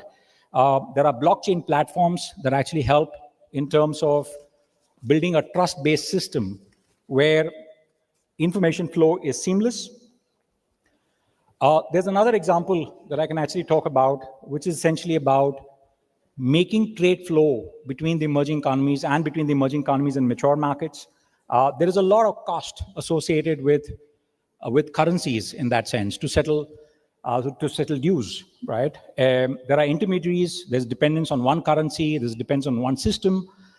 If we can have options based on blockchain platforms that can actually do trade settlement instantaneously, taking out the intermediaries, taking out the banks, this would essentially bring the cost of logistics down and will actually help MSMEs and SMEs to actually participate in the global trade more effectively. The other factor is obviously international trade agreements. The CEPA, for example, that was signed between India and UAE resulted in almost a 16-17% increase the following year in terms of the trade between the two countries. So this will essentially also help to make sure there is more demand that is actually both recognized and delivered in that sense. So ladies and gentlemen, the maritime domain holds a key to more interconnected and prosperous world, but realizing this potential would need a very collaborative effort. The public sector must prioritize investments in infrastructure, create the enabling policy frameworks, for example. The private players must innovate, invest, build capacity where it is needed most. Technology providers must ensure that their solutions are accessible, affordable, and adaptable, and all adaptable to the unique challenges of the emerging markets. Our investments in infrastructure and technology and human capital must be guided with the belief that the trade should flow freely, just like the currency example that I gave you, where there are restrictions, for example, where emerging economies can't trade with each other simply because there's a restriction imposed on them by certain currencies, as an example. Together, let us unlock the full potential of maritime trade for the emerging economies. And by doing so, we will not only just transform the lives of millions of people, but also create a more resilient and inclusive global trade network. Thank you very much for your time.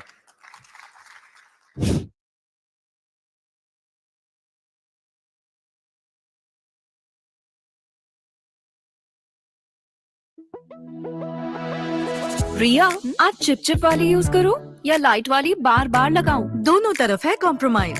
अब deep moisturise बिना compromise. Pond's light moisturiser with ceramide pro and vitamin E. Moisturise करे deep पर feel हो light. Miracles happen. Now available at ₹55।